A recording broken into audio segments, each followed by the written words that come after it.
ሁላችሁንም እናመሰግናለን። አቶ ሙሉ አበባ ከሰዓት በኋላውን ፕሮግራም መጀመር ትችላላችሁ። አመሰግናለሁ። ኦኬ እዝራ አቶ ሙሉን አንሚዩት አድርገው እምቢ አለኝ ብሏልና እሱ እንትን ሊያደርግ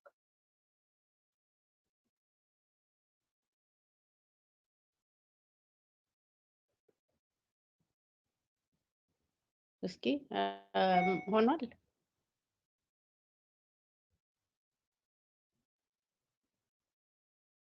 አቶ ሙሉ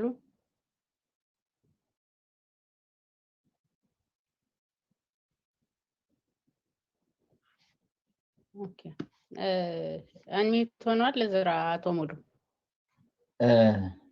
ሁሉም ሰው ሚዩት ማድረግ ይችላል። ቼክ ላድርገው ፓርቲኩላር ላይ ኦኬ ቼክ አድርገው ምክንያቱም ብሎኛል። አቶ ሙሉ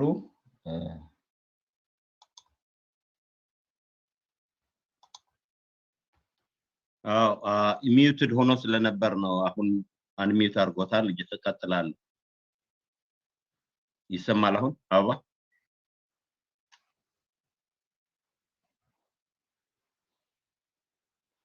አቶ ሙሉ ይቀጥሉ። አሁን ይሰማል? ይሰማል፣ ይቀጥሉ ሙሉ። እሺ ሚዩትድ ሆኖ ስለነበር ነው መጀመሪያ ያልኩት። እንግዲህ አሁን በፕሮግራሙ መሰረት አራት የሚሆኑ አቅራቢዎች አሉ። አርእስቱም decision of nations to statehood በሚል ርዕስ ዙሪያ ነው። the success and the failures በዚህ ዙሪያ አቶ ደንቦባ ከሲዳማ አለ፣ አቶ አብዱ ከሐረሪ አለ፣ አቶ አሸናፊ ከወላይታና አቶ ኢብራሂም ከቤንሻንጉል አሉ። እንግዲህ አቶ ኢብራሂም ካሉ ማለት ነው። ሶ በዚሁ መሰረት አቶ ደንቦባ እንዲቀጥሉ በቀጥታ ወደዛ ብንሻገር የተሻለ ይመስለኛል። አቶ ደንቦባ መድረኩን ይወሰዱ። ታንክ አመሰግናለሁ። እንግዲህ ሰማ እንደሆነ እስቲ አሳውቁኝ። ይሰማል? ኦኬ ይሰማል። የምሰማ ከሆነ እንግዲህ ዶክመንት ይሰራ እንደሆነ ሼር አድርጌያለሁ እና ሰዓትን ለመቆጠብ እንግዲህ አያለው በስንት እንደጀመርኩ ወንድማችን እንዳያስቆመኝ። መልካም። ይሄ እንግዲህ አጋጣሚው በጣም ወሳኝ ነው ለሁላችንም፣ በተለይ ለወደፊት እንሄዳለን ብለን ለምናስብበት አገር አንድ ላይ ለሁላችንም የምትሆን ሀገር እንመስርት ብለን ለምናስበው ወሳኝ በመሆኑ ምናልባት አንዳንድ ጊዜ ታሪክ እንደ መስተዋት ስለሚታይ እንደ ታሪክ መጀመሩ ምን ነበር የሚለው ቅድም the concept of federalism independent የሆኑ egalitarian የሆኑ ዲሞክራቲክ የሆኑ ኔሽኖች ነው የነበሩት ከምኒልክ ወረራ በፊት።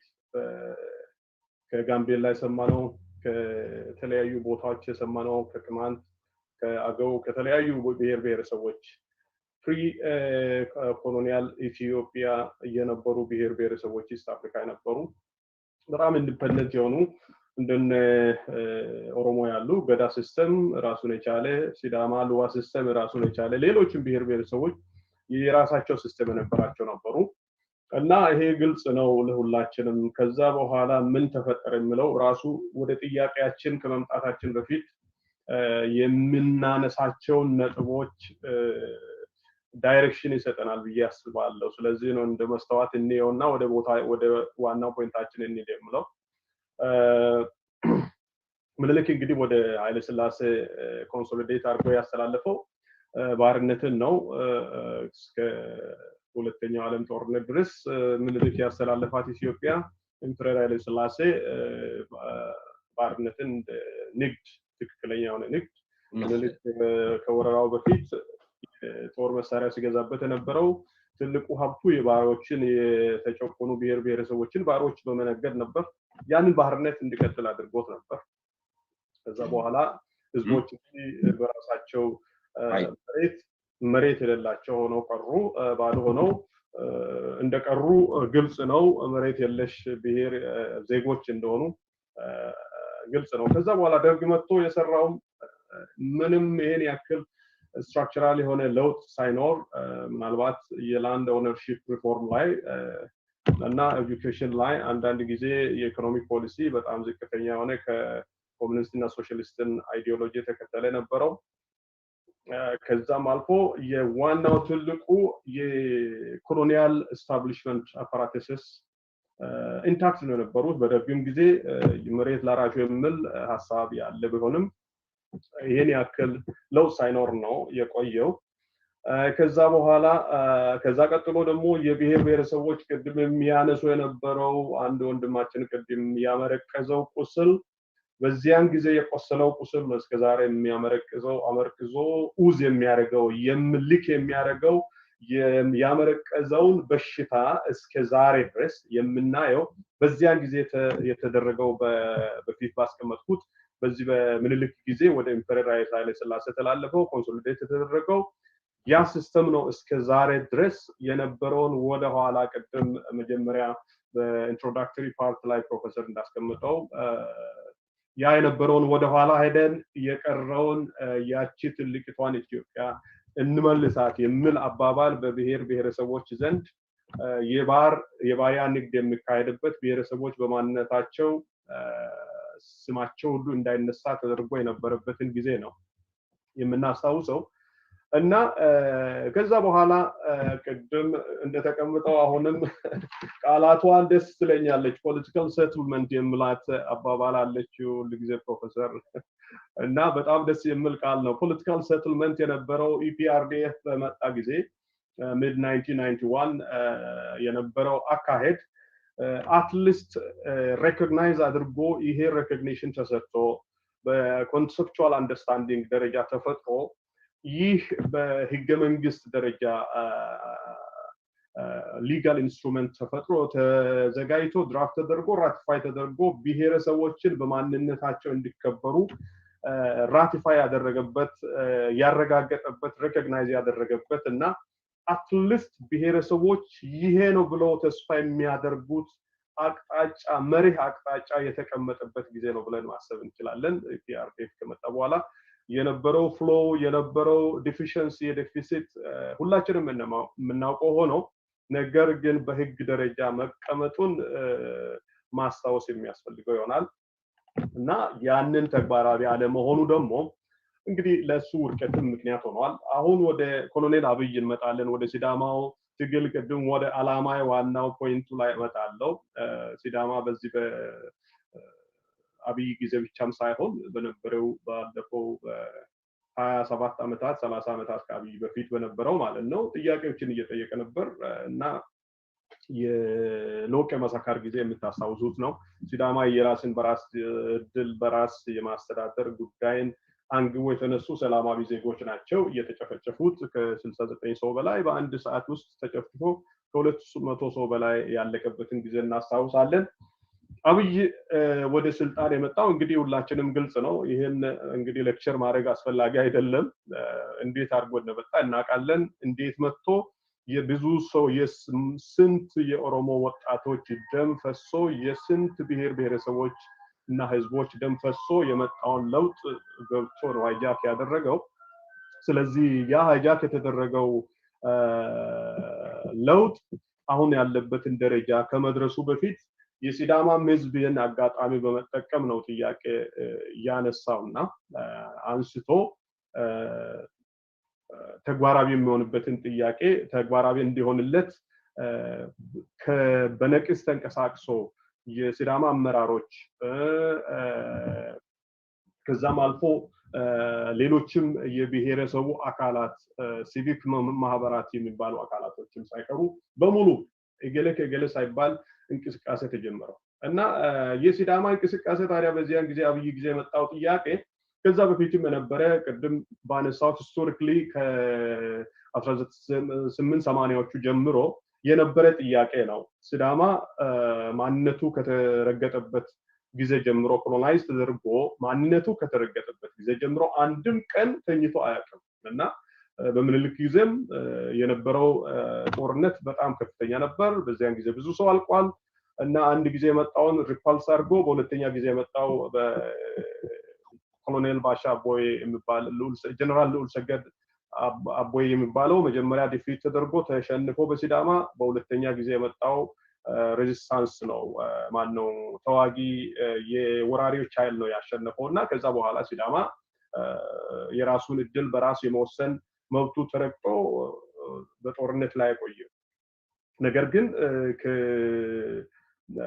ኢምፐረር ኃይለ ሥላሴ በሁለተኛው ዓለም ጦርነት ሸሽቶ ከነበረበት ከእንግሊዝ ሀገር ሲመለስ በሲዳማ ህዝቦች ላይ ጦርነት በሁለተኛው ዓለም ጦርነት ጣሊያን በኢትዮጵያን በተቆጣጠረበት ብሪፍ ሰዓት ጊዜ የነበረው ከፍተኛ ጸረ ኦኩፔሽን እንቅስቃሴ ስለነበር ለዛ ተቃውሞ ለዛ ሪቨንጅ ወደ 2700 እስከ 3200 የሚደርሱ የሲዳማን ሃዮሌ በጣም ኤልደርሊ የሆኑ ሰዎችን በከፍተኛ ደረጃ የጨፈጨፈበት የዘር ማጥፋት ወንጀል እናስታውሳለን ኃይለ ሥላሴ እንደተመለሰ ከሁለተኛው ዓለም ጦርነት በኋላ ማለት ነው ከዛ በኋላ የ1977 እስከ 85 ሲዳማ ህጋዊ በሆነ ኦፊሻል በሆነ ጦርነት ከደርግ ጋር የነበረበትን ጊዜ እናስታውሳለን በእንትን ነው የምናገረው ያንን እስከ 1977 እስከ 85 በፈረንጅኛ ነው እያወራው ያለው እና ሲዳማ በዚያን ጊዜ ከፍተኛ እንቅስቃሴ በማድረግ ከኦሮሞ ሊበሬሽን ፍሮንት ጋር አንድ ላይ በመሆን ወደ ሶማሊያ ሄዶ ተጉዞ 60 ቀንና 60 ሌሊት ተጉዞ በእግራቸው ተመላልሶ እየታገሉበትን ጊዜ እናስታውሳለን እዚያን ጊዜ ከ60 እስከ 70% ከ50 እስከ 60% የሚሆኑ የሲዳማን ላንድ ሊብሬት አድርጎ ነበር በደርግ ጊዜ ነገር ግን በአጠቃላይ በሚያሳዝን መልኩ በሊደርሺፕ ዲፊሸንሲ ሲዳማ ያንን ወደ ኋላ በመሄድ ደርግ እስከሚወርቅበት ድረስ በጎሪላ ትግሉ እንደቀጠለ እና በዚያን ጊዜ የኦሮሞ ታጋዮች እንደ ጀነራል ዋቆ ጉቱ የነበሩ ከሲዳማ ጋር አብሮ የሰሩ ከኦጋዴኒያ ጋር ከሌሎችም ጋር አብሮ ይሰሩ እንደነበረ እና ይህ ትግል ራስን በራስ የማስተዳደር የነበረ ጥያቄ የነበረ ነው እና ከዛ በኢፒአርዲኤፍ ጊዜ የነበረው ትግል ቅድም እንደተጠቀስኩት የሎቄ ማሳካር ጊዜ ጥያቄም ራስን በራስ የማስተዳደር ጥያቄ የነበረ ከፍተኛ ደረጃ ደርሶ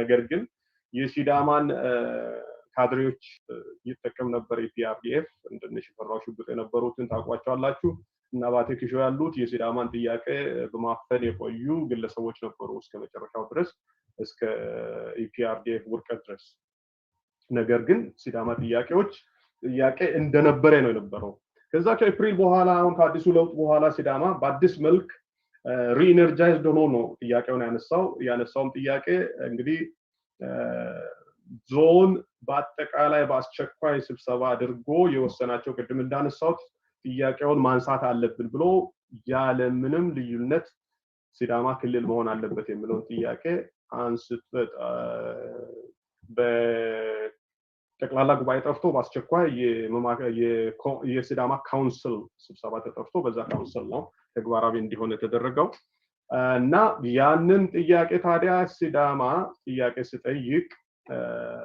አብይ አላወቀም ነበር አብይ እንደውም የዛ አይነት ጥያቄዎች እንዳይነሱ ለደቡቡ ብሔር ብሔረሰቦች ለማፈን ለጁላይ 19 ስብሰባ ወደ ፍንፍኔ ጠርቶ ያለ ሲዳማ ከዛ በፊት በ48 ሰዓት ውስጥ ከፍተኛ ቅስቀሳ ተደርጎ የሲዳማ ካውንስል የዞን ካውንስል ተጠርቶ ያንን ጥያቄ ዩናኒመስሊ በአንድ ላይ ያን ማንም ጥያቄ ልዩነት ሳይኖረው ክልል መሆን አለበት የሚለው ጥያቄ ኢንዶርስ አድርጎ በዚያን ጊዜ የክልሉ ፕሬዝዳንት ደሴ ዳልኬ ስለነበር ደሴም ዳልኬ የሲዳማው የዞኑ ፕሬዝዳንት የነበረው ከደንበሩ ግለሰቦች ጋር አንድ ላይ ሆነው በህብረት በአስቸኳይ ተግባራዊ እንዲሆን ወደ ክልሉ ሲያስተላልፉ በክልሉ ጊዜ የነበረውም አቶ ሚሊዮን ማቴዎስ ስለነበር ይሄንን አንድ ላይ በማድረግ በአስቸኳይ ይህ ውሳኔ እንዲተላለፍ ለደቡብ ብሔረሰቦች ካውንስል ምክር ቤት እንዲተላለፍ ተደረገ ከዛ በኋላ ነው ያወቀው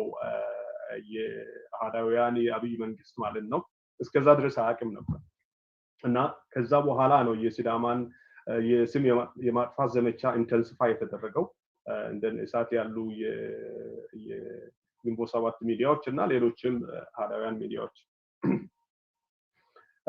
ከዛ በኋላ የቀጠለው ምንድነው ጁላይ 18 ላይ የነበረው ቅድም አንድ ላይ በህብረት የነበረው ውሳኔ የሲዳማ ውሳኔ አብይን አላስደሰተውም እና ጁላይ 19 2019 ነው የምናገረው ባለው ስብሰባ ላይ የሲዳማን ተወካዮች በከፍተኛ በሚያሳዝን ደረጃ ማን ነው ራስን ዝቅ በሚያደርግ አመለካከት ምንም የትም ልትደርሱ አትችሉም ዝም ብሎ ጥያቄያችሁ ቦታም የለውም የሚል ጥያቄ አይነት ማስፈራሪያ ነው የደረሰው እና ነገር ግን ሲዳማ የጠየቀው ለረጅም ጊዜ ሲጠየቅ የነበረው የሲዳማ ጥያቄ ነው ስለዚህ መመለስ አለበት በሚለው አቋማቸው ጸኑ ከዛም አልፎ ሲዳማ በትራዲሽናል ደረጃ ሲዳማ የራሱ የሆነ የራሱን መብት የሚያስከብርበትን መንገድ የሚያካሂዱ የሚታገሉ ታጋዮች እና የሚያታግሉ አካሎች እጄቶ ተብለው ይጠራሉ እነዛ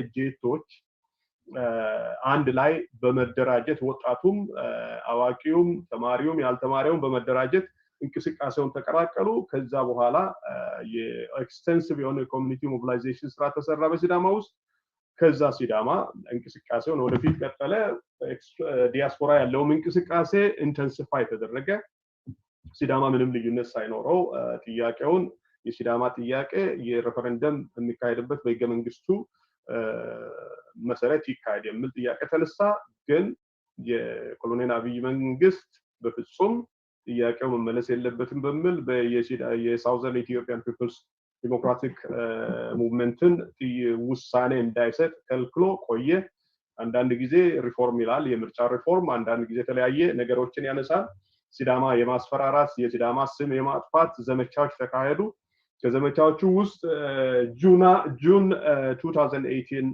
የሲዳማ አዲሱ አመት ፍቼ በሚከበርበት ጊዜ ውዝግብ በማንሳት እና ግርግር አስነስተው ሲዳማ አስነስቷል ግርግር እንዲባል ብዙ ሰዎች የተገደሉበት ጊዜ ትጅላቸዋል በመላው ዓለም ላይ ሲዳማ የወላይታ ሰዎችን ገደለ የሚል ጥያቄ እንኳን የወላይታዎችን በህይወት እያሉ አረዱ የሚል የውሸት ቪዲዮ ፌክ ቪዲዮ ተሰርቶ ከዛም አልፎ የተለያዩ ጥቂት ወንድሞቻችን የወላይታ ብሔረሰቦችን ሌሎችንም ብሔረሰቦችን የሚያጠቁ ጋንግስተሮችን ከፍንፍኔ አዘጋጅቶ ኮኦርዲኔት አድርጎ ወደ ሲዳማ በመበተን ሲዳማ እንዲያደረገ የሚል ሲዳማን የማጥላሸት ስራ ከፍተኛ ደረጃ ተሰራ ነገር ግን ሲዳማ ከአቋሙ ፍንክች አላለም እና ከዛ ቀጥሎ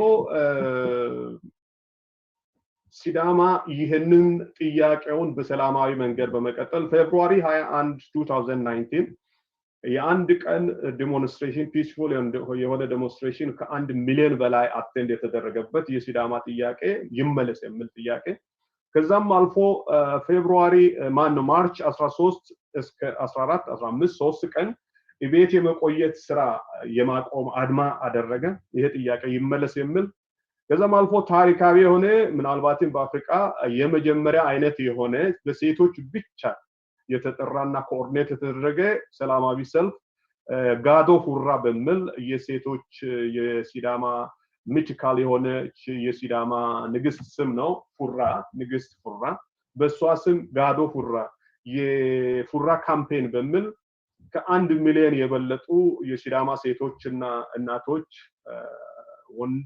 ወንዶች በሌሉበት ማለት ነው ጥቂት የሆኑ ከኦሮሚያ የመጡ ሴቶችም ተቀላቅሏቸው ጥያቄ ያደረገ አቀረቡ ነገር ግን በእነዚህ ጥያቄዎች ሁሉ የሴቶችን መብት አክብር ያለው ብለው የአብይ መንግስት ምንም መመለስ አልቻለም ነገር ግን ሲዳማ እነዚህን ጥያቄዎች በመጠየቁ አንድ አመትን በማለፉ ህገ መንግስቱን በመጠቀም ሲዳማ የራስን ጉዳይ በራሴ መመለስ አለብኝ በሚል ዩኒላተራል ዲክላሬሽን ለማድረግ ለማወጅ ክልሉን ዝግጅት አደረገ ለዚህ በጁላይ 17 2019 ሲዳማ በአጠቃላይ ተሰብስቦ በሐዋሳ ተገናኘ ከዛ በኋላ ይሄንን ዝግጅት ሲያደርግ እነሱም የአብይ መንግስት ከአዳውያን ጋር ተዘጋጅቶ የሚያደርገውን እንቅስቃሴ ይከታተል ስለነበር በመቶዎች በሺዎች የሚቆጠሩ ቅድም እንደጠቀስኩኝ ወሮበሎችን አዘጋጅቶ ትሬንድ የሆኑ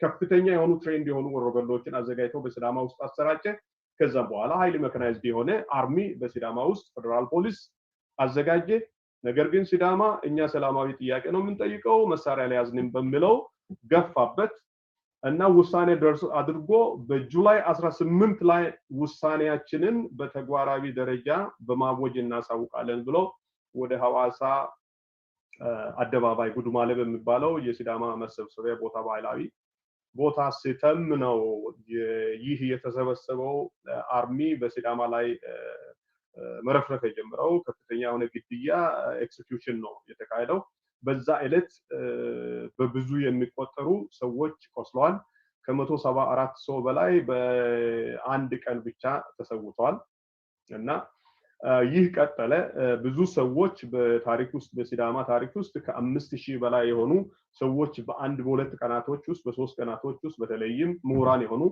ሰዎች በጣም ታስረዋል እና 18 ጁላይ 18 2019 the day of bloodshed in Sidama ብለን ነው ለጊዜ የምናስበው ቅድም እንደተጠቀስኩት በ174 ሰው በላይ በአንድ ጊዜ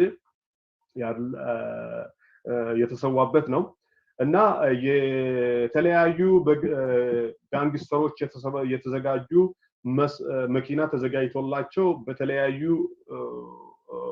ዲስትሪክቶች ሲዳማ ዲስትሪክት ውስጥ ተሰራጭተው ነበር እነዛ ዲስትሪክት ውስጥ የተሰራጩ ልክ ሲዳማ ሲገደል በተለያዩ ቦታ የተለያዩ የብሔር ብሔረሰቦችን በሲዳማ ውስጥ የሚኖሩትን ንብረቶች ማቃጠል ጀመሩ ሲዳማ ሌሎች ብሔረሰቦችን ማቃጠል ጀመረ የሲዳማ እጀቶ እንዲህ አደረገ የሚለው ሲዳማ ዲሞናይዝ የሚያደርግ ግሎባል ካምፔን ተከፈተ እና ያንን በተለይ በነገራችን ላይ ቅድም ጁላይ 18 ላይ ይህ ጭፍጨፋ በሲዳማ ላይ ሲፈጸም አቢይ ኤርትራ ማሳዋ ላይ ከኤርትራው ፕሬዚዳንት ዲክቴተር ጋር ዝግጅት አድርጎ በዛ ይዝናና ነበር ይሄንን የሚታዩት ፒክቸር ኤግዛክትሊ on the 18th of July 2019 ሲዳማ በሚጨፈጨፍበት ቀን ነው በነገራችን ላይ የዚህ አይነት ስራዎችን ብዙ ጊዜ ሰርቷል አቢይ እሱ የሚገደሉ ሰዎችን አዞ ወደ ሌላ ቦታ መሄድ ልማዱ ነበርና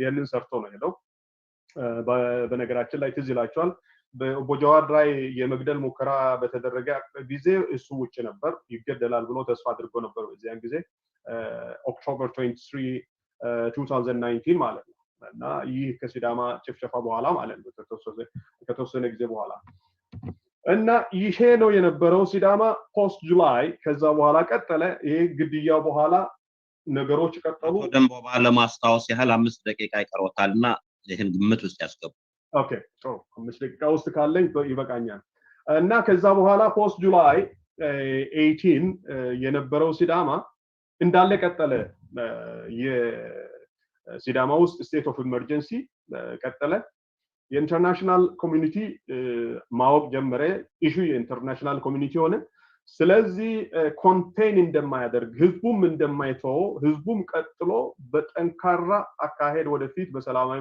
መንገድ ቀጠለ ፖለቲከኞቹም አብረው ቀጠሉ ስለዚህ ምንም ማድረግ እንደማይችል አውቆ በሬፈረንደም በኖቬምበር 20 የሲዳማ ሬፈረንደም ተካሂዶ ከ98% በላይ ሲዳማ ስቴት መሆን አለበት የሚለው ሲረጋገጥ ያለምን ሚዲያዎች በመዘገባቸው አሁን ምንም ማድረግ አልችልም ብሎ ፕላን ቢ መያዝ ጀመረ አብይና ነፍጠኞቹ አንድ ላይ ተባብሮ በሲዳማ ላይ ከዛ የሲዳማ ጥያቄ ይሄ በመሆኑ ፕላን ቢ ምንድነው ሲዳማን አሁን መመለስ ስለማንችል በሲዳማ ውስጥ የማይሆን የሆነ ሌም የሆነ ሽባ የሆነ ክልል ተመስርቶ እኛ እንደፈለግን የምንፈነጭበትን ሲስተም መፍጠር እንችላለን የሚለው ነው ፕላን ቢ የሰሩት ስለዚህ ኦልሬዲ ሲዳማን መመለስ ወደማይችሉበት ደረጃ ሲደርሱ በሲዳማ ውስጥ እንዴት ያለ ፓፔት ሊደርሺፕ እናስቀምጣለን ወደሚለው ሲሄዱ ቀጥታ እነዛን ሰዎች ነው መስራት የጀመሩት ኤጀቶን ደግሞ ለይቶ ኮራፕት ማድረግና ማስፈራራት ኤጀቶ ሊደርሺፕን ከዛ ቀጥሎ ደግሞ በሲዳማ ትግል ላይ ይመሩ የነበሩ የሲዳማ ፖለቲከኞችን በሙሉ ከስራ ማስወገድና ሬሊጌት ማድረግ ከዛ በኋላ ማስፈራራት ጀመረው ይቀጠለ ከዛ ምንድነው አሁን እዚች ላይ የምናየው ትልቁ ነገር አሁን እኔ ለማንሳት የምፈልገው የሲዳማ ድል ሃይጃክ ተደርጓል ነገር ግን የሲዳማ ድል በዚች ባጭር ችግር ውስጥ ለዚህ ደረጃ መድረሱ ትልቅ ተስፋ ነው ሲምቦሊክ ቪክቶሪ ነው ለማልቲ ፌደራሊስት ፎርስ ተስፋ አለን ነው በኢሾው ውስጥ ሆኖ ሮዝ ወጥቶ ቆንጆ ነው ሰዎችን እንደሚያስደስተው ሲዳማ ተሰቃይቶ አትሊስት የፌደራሊስት ፎርስስ አብሮ ከታገለ ውጤት ላይ መድረስ እንደሚችል despite all problems በሲዳማ ላይ የተካሄደውን ዘመቻ ታውቃላችሁ በዛ ውስጥ ከጨቋኞች እጅ የራሱን መብት ማስከበር የሚችል ህዝብ መኖር እንደሚችል ያሳወቀበት ነው ስለዚህ ተስፋ የሚያሰጥ ነው አሁን ምንድነው ታዲያ ወደፊት የምንሄድበት አካሄድ ለምለው እንግዲህ የሲዳማ መብት ተክዷል ተወስዷል እነዚህ ለአብይ የሚላላኩ አካላቶች ትላንትና ማይታቸዋል ሄዶ ሲዳማ ውስጥ ይጨፍር ነበር አብይ ሌሎችም እነዚህ በካድሬዎቹ በአጠቃላይ የሲዳማን ኢንትረስት 100% ይሸጡ እና ትግሉን አይጃክ ያደርጉ ናቸው ስለዚህ ምንድነው አካሄዳችን ለምለው ቅድም ወንድሞቻችንም ካነሱት ምንም ልዩነት የለውም ኮመን የሆነ ፕላትፎርም እንዴት አድርገን እንፈጥራለን ለምለው ምናልባትም የህብር አካሄድ የህብር ቪዥን እና አንድ ላይ የምንኖርባትን ለሁላችንም የምትሆን ሀገር አብረን መመስረት የምንችልበትን መንገድ የሚያመቻችልን ይሆናል ብዬ ተስፋ አድርጋለሁ እና ሁሉ ጊዜ አብሮ ለመስራት የምናደርጋቸው ትግሎች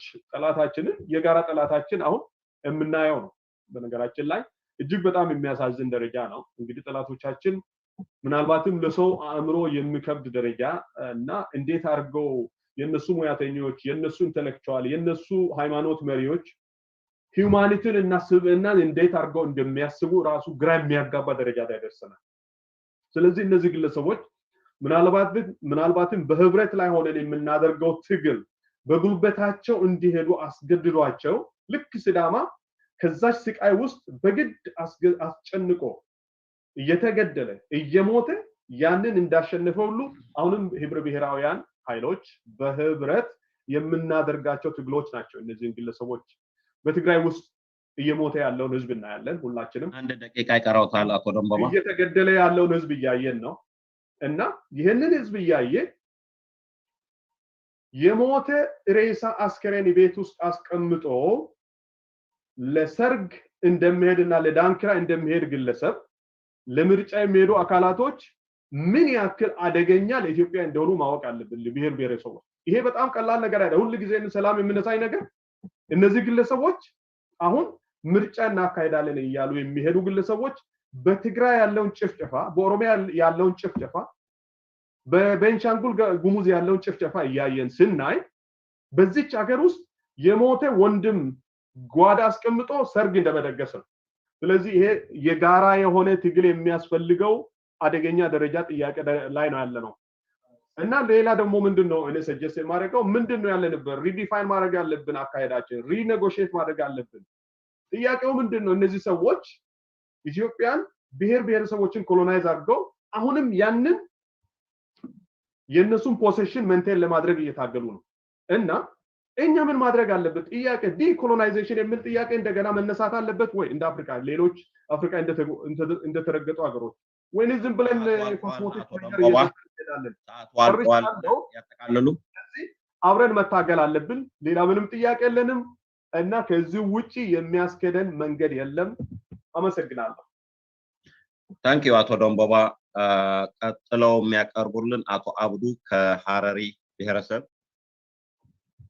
አቶ አብዱ መድረኩን ይረከቡ እሺ ቪዲዮ አይሰራም ስታርት ቪዲዮ ስል እምቢ አለኝ can you hear me yes okay video እምቢ አለኝ I'm trying to turn it on then እምቢ አለ anyway let me start ማን ነው ስም ሊስት ላይ ስሞት ማን ነው ይቅርታ አብዱ ሽምብሮ ይባላል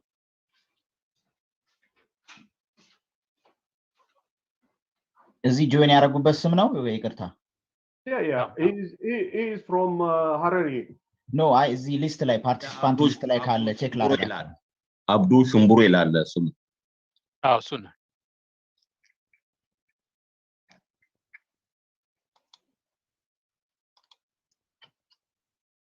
can you try now እሺ okay እሺ thank you ይቅርታ እሺ ኖ ፕሮብለም። ይቅርታና የምጠይቃለው በእንግሊዝኛ ነው ዛሬ የምናገራቸው። ይቅርታ ለሱ። So good afternoon, and thank you, Dr. Ezekiel and the organizers of this forum to promote open discussion. My name is Abiy Shumburo. I'm representing myself as a member of the Harari in the diaspora. I'm part of the Harari people from Harari Regional State. Harari, as you know, are a minority indigenous group living in the eastern part of Ethiopia and one of many indigenous peoples across Ethiopia. I cannot relate to you my experiences on the situation in Harar today, but I can relate to you the desires and the wishes of my family and friends that I interact with on a daily basis regarding the future of Harar within greater Ethiopia. Before I proceed, I would like to express my deep regrets to the people of Tigray on the current situation. It's really heartbreaking, and similarly to the injustices faced by the people of Kamant, of Agao, of Oromo, of the Anuak, of the Sidama, the Somali, and similarly the Harari people. They're suffering today in the deafening silence in Ethiopia due to the lack of justice. So a brief history I'd like to start with of the Harari people. They have deep roots, as I think many people are aware, in the eastern parts of Ethiopia. This is very well documented in print and also online, available on the internet. Prior to the conquest by Menelik II, Harar enjoyed centuries, over 9 centuries of self-rule with its own institutions, its own coinage, its own foreign affairs, a vibrant economy, and has a very complex and deep-rooted set of social behaviors among its members, and it coexisted and prospered peacefully with the neighboring people of the region. Harar was annexed into the empire after the Battle of Chalanko in 1887, where Harari patriots paid a high price against the better equipped armed forces of King Menelik. Despite the devastating defeat of the Emir Abdullahi, Menelik subsequently entered into a treaty with the Emir through the elders of Harar, in part in recognition of the long history and autonomy of Harar, and in part to maintain his own safety, so he could move, in safety. Under this treaty, the people of Harar were required and agreed to pay a very high tax in Meritariza dollars annually to the king. In exchange, the government agreed to recognize the rights of the Harari to practice and maintain their social institutions and to practice their faith without direct interference from the government. In addition, the treaty required the collection and sharing of intelligence regarding security matters. This treaty illustrates and recognizes the Harari as one of the indigenous peoples of the eastern part of Ethiopia. If anyone is interested, I can provide a copy of this treaty. To understand the modern political history of Harar, and the period I'm talking about is about 134 years now, it is important to understand two things. One is the forces and the mechanics of the expansionary period under the emperor and also under the Derg, through the eyes of the Harari, or at the same time you can substitute through the eyes of the conquered peoples of Ethiopia. And second, it's and which is the main point of my talk today, is to recognize and highlight the similarities of the Harari experience with so many other nations and nationalities that were consumed by the Ethiopian experiment. So let me start with the expansionary period. Just a brief. This is well documented, and this expansionary period I include from the conquest of Menelik until the overthrow of the Derg in the early 90s. For the most part, this is judged to be a period of great repression for the minority groups of Ethiopia. It was a period where one language, one culture, and one religion, for the most part, was being imposed on a country that is rather, I should say, an empire that is one of the most diverse places on the earth. Many tactics were used to enforce this. They used very, innocuous names or visionary, the vision of the moment to try and, assimilate the people and attain this goal. The repressive nature and the methods used cannot be understated, and it's way beyond the scope of this discussion today. Decades of struggle and sacrifice by the nations and nationalities of the vast Ethiopian empire finally bore fruit with the overthrow of the Derg. It is therefore not a surprise that this was a welcome by so many people. And because these people were only nominally afforded the rights of being Ethiopian, while at the same time their culture and language and way of life was on a slow and deliberate forced path to irrelevance. This calculated strategy employed by those in power was destined to fail, and it did fail. And a desire to perpetrate the same strategy as is happening right now is just continue a cancerous source of discontent for Ethiopia. So justification for federalism, for the future peace and prosperity of the country of Ethiopia, it has at its core to be able to address and redress this brutal past. Up to today, the group rights that have been enshrined in the EPRDF constitution were a direct result of the will of the people of Ethiopia to maintain their sovereignty within a very powerful hegemony that continues to assert itself and seek to consolidate power, language, and therefore culture to itself. Federalism is actually a natural solution to provide a democratic method of governance that seeks to recognize and also to celebrate, not to crush, inherent differences among people and nations. However, at its source, it has to have a grassroots participation of those governed, which unfortunately has not been the experience of Harar. It has instead been an agent, talking about the Harar region state at this point, an agent of distant leadership. This is the general consensus based on my own analysis. And beyond this, I choose not to go further, partly due to my limited knowledge. Now to the main point of this talk, the commonalities among the minorities. To move on to the second part, the vast majority of the 86 other recognized groups in Ethiopia, we first have to understand the word minority, as it's a very multifaceted word. I'm not restricting myself here just to minority numbers, but also those marginalized disproportionately to their numbers and to those that have outstanding legal and historical claims. Each minority group has its own particular culture, history, and language. Each, in that sense, is and has a highly evolved expression of the hopes and wishes of the people that gave rise to that culture. These people and nations, regardless of their size, location, and way of life, value their culture as an integral and, in almost all cases, the primary part of their identity. Furthermore, in the case of Harar, which is an urban center, there's the complicating issue that it is an urban center. So you have the indigenous people, the Harari and the Oro, and then you have other peoples that have migrated to that area. So I just want to acknowledge the complexity of the word minority and that it's not going to be easy to grapple with it.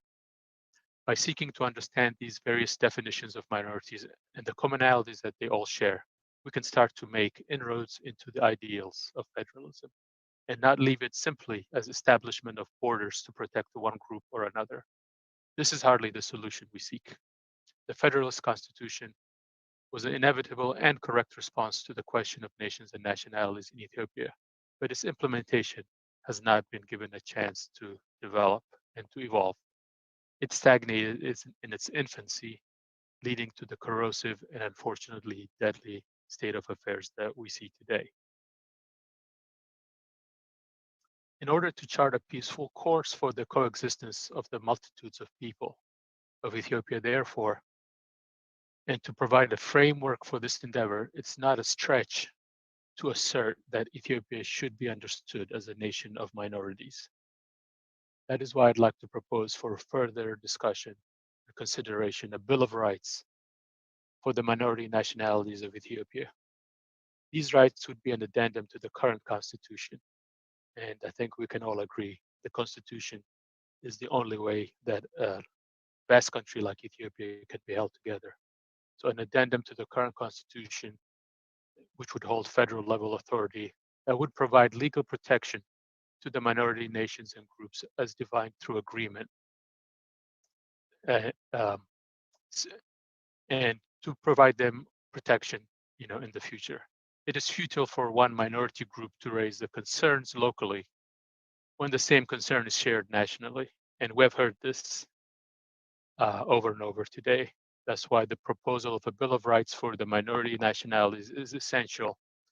It should be given highest priority for any future discussions at the federal level. It should have at its core a number of key ideas, some of which include that it should serve as a basis for interacting with the federal government and a basis for each region to interact with each other.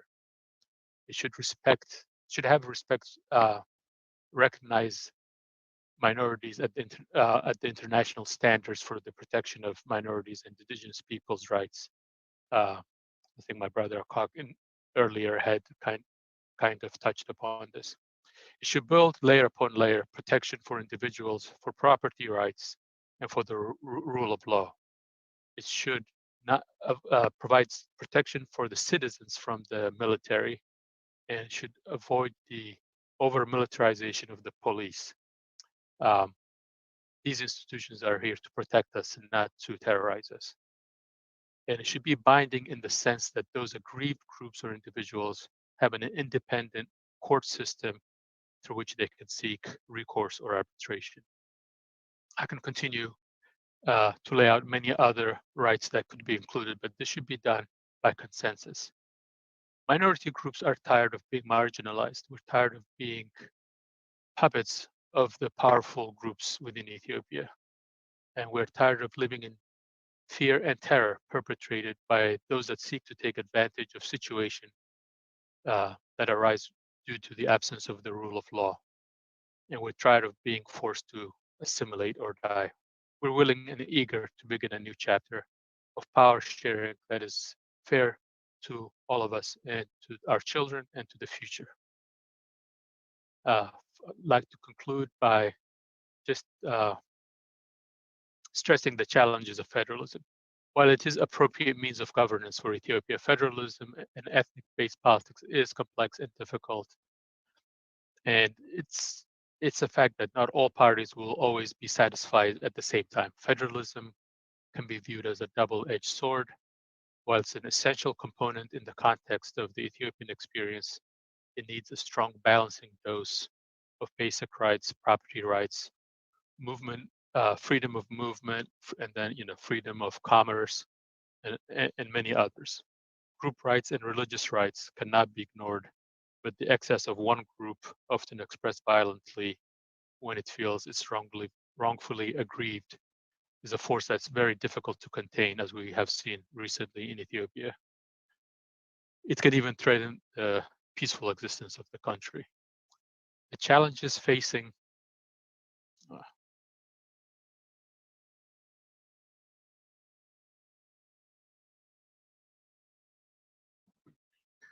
Ezra, are you there? Is he disconnected?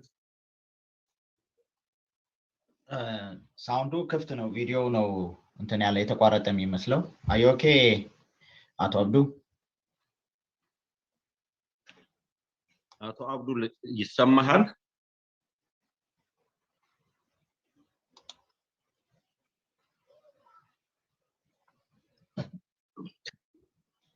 አለ መስመር ላይ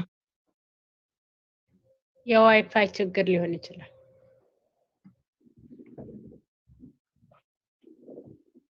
ኦኬ አንድ ደቂቃ እንጠብቀውና አቶ አሸናፊ አለ ተዘጋጅተህ ብትቆይ ጥሩ ነው አቶ አሸናፊ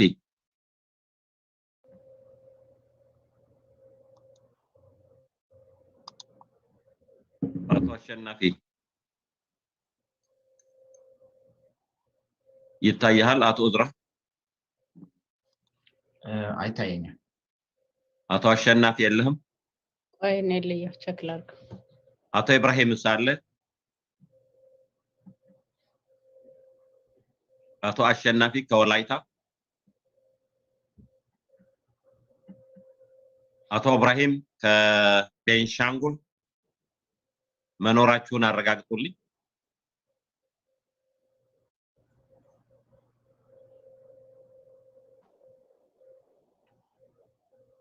ምናልባት ሚውትድ ሆነው እንዳይሆን ቅድም እኔ እንደሆንኩት አቶ እዝራ ቼክ አርጋቸው እስኪ ኦኬ ፕሊዝ አቶ አሸናፊና አቶ ኢብራሂም ካላችሁ ድምጻችሁን ስጡን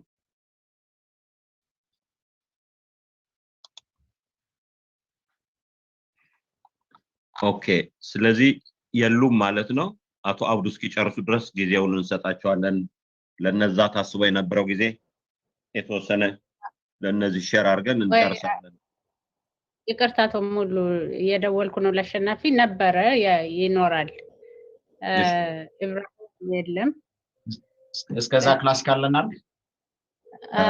አቶ አብዱ አለ ገባ አልገባም አሸናፊ ገብቷልና ለሱ ስጠው እድል ምናልባት አቶ አብዱን እስኪ ደግመን ቼክ እናርግ አቶ አብዱ አለ የለም አቶ አሸናፊ በምን ስም ነው የገቡት እንግዲህ አቶ አሸናፊ እድሉን ሰጣለሁ ምናልባት አቶ አብዲ ከመጣ አንተ ስትጨርስ የቀረውን እንጨርስ እድል እንሰጣለን ለጥያቄና መልስ ጊዜ ካለን ያኔ እናረጋዋለን አሁን ለምንበት ጊዜ ስላለ እሱ ጊዜውን እንሰጣለን ሲመለስ እና አቶ አሸናፊ መቀጠል ይችላል ራሳቸውን አሚዩት አድርገው መግባት ይችላሉ ኦፕን ነው እስኪ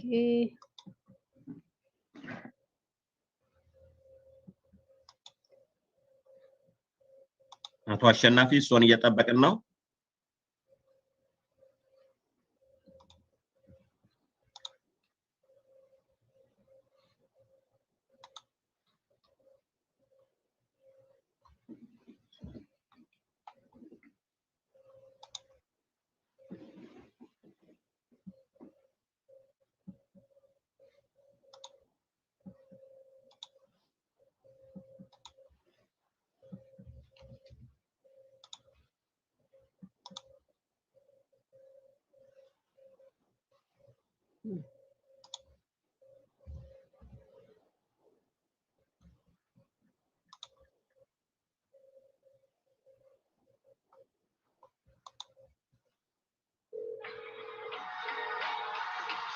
Trade, you can try coffees you can't find at the store. And it's important. ቆይ አንዴ ቆይ ላይ ቆይ አንሚዩት ማድረግ አልቻለም እስኪ እንደገና ሞክርለት እዝራ ባሸናፊ ነው ያለው በስምህ ነው በስሙ ነው ያለው አይደለም ዊዳ የሚለው ዊዳ በሚለው እዝራ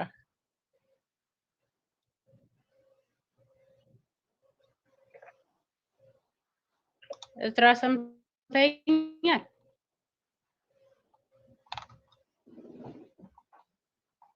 ሄሎ አቶ እዝራ ሰምታታል አበባን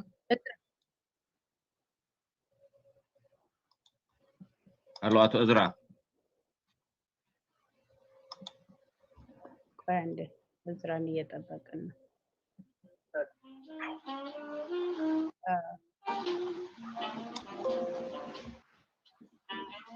እዝራ yes ዊዳ ሚለውን አንሚዩት አድርገው ፕሊዝ መግባት አልቻለም ራሳቸውን አንሚዩት አድርገው መግባት ይችላሉ it's open for everyone እምቢ ያለው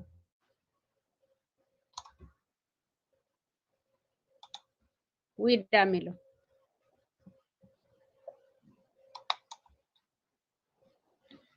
WIDA team አሁን አንሚዩት ማድረግ ይችላሉ አሁን አንሚዩት አድርገው እስኪ ሸናፍ ሲሞክር ኦኬ thank you ኦኬ እሺ ቀጥሉ አቶ አሸናፊ አመሰግናለሁ ስለተሰጠኝ እድል። የአጠቃላይ የፕሮግራማችሁን ይዘት ምናልባት በዝርዝር ስላልተከታተልኩ ምናልባት ድግግሞሽ ሊኖር ይችል ይሆናል። ነገር ግን ጥቂት ነገር በእኔ በወላይታ ላይ ፎከስ አድርጌ ጥቂት ነገር ለመናገር እፈልጋለሁ። አሁን ባለው ሁኔታ ላይ ይታወቃል እንግዲህ የወላይታ ህዝብ አሁን የራስን በራስ የማስተዳደር መብት ይሄ በዩኒቨርሳል ዲክላሬሽን የሰብአዊ መብት ነው፣ ሁማን ራይት ነው። የኢትዮጵያ መንግስት ግን የወላይታን ህዝብ በማፈን ጥያቄውን የጠየቁ አካላት ያስተባበሩ አካላትን የክልሉን ህዝብ የሚመሩ መሪዎችን ጭምር እስከዛሬ ድረስ ያለምንም ፍትህ አስሮ እያጉላላ ያለበት ሁኔታ ነው ያለው።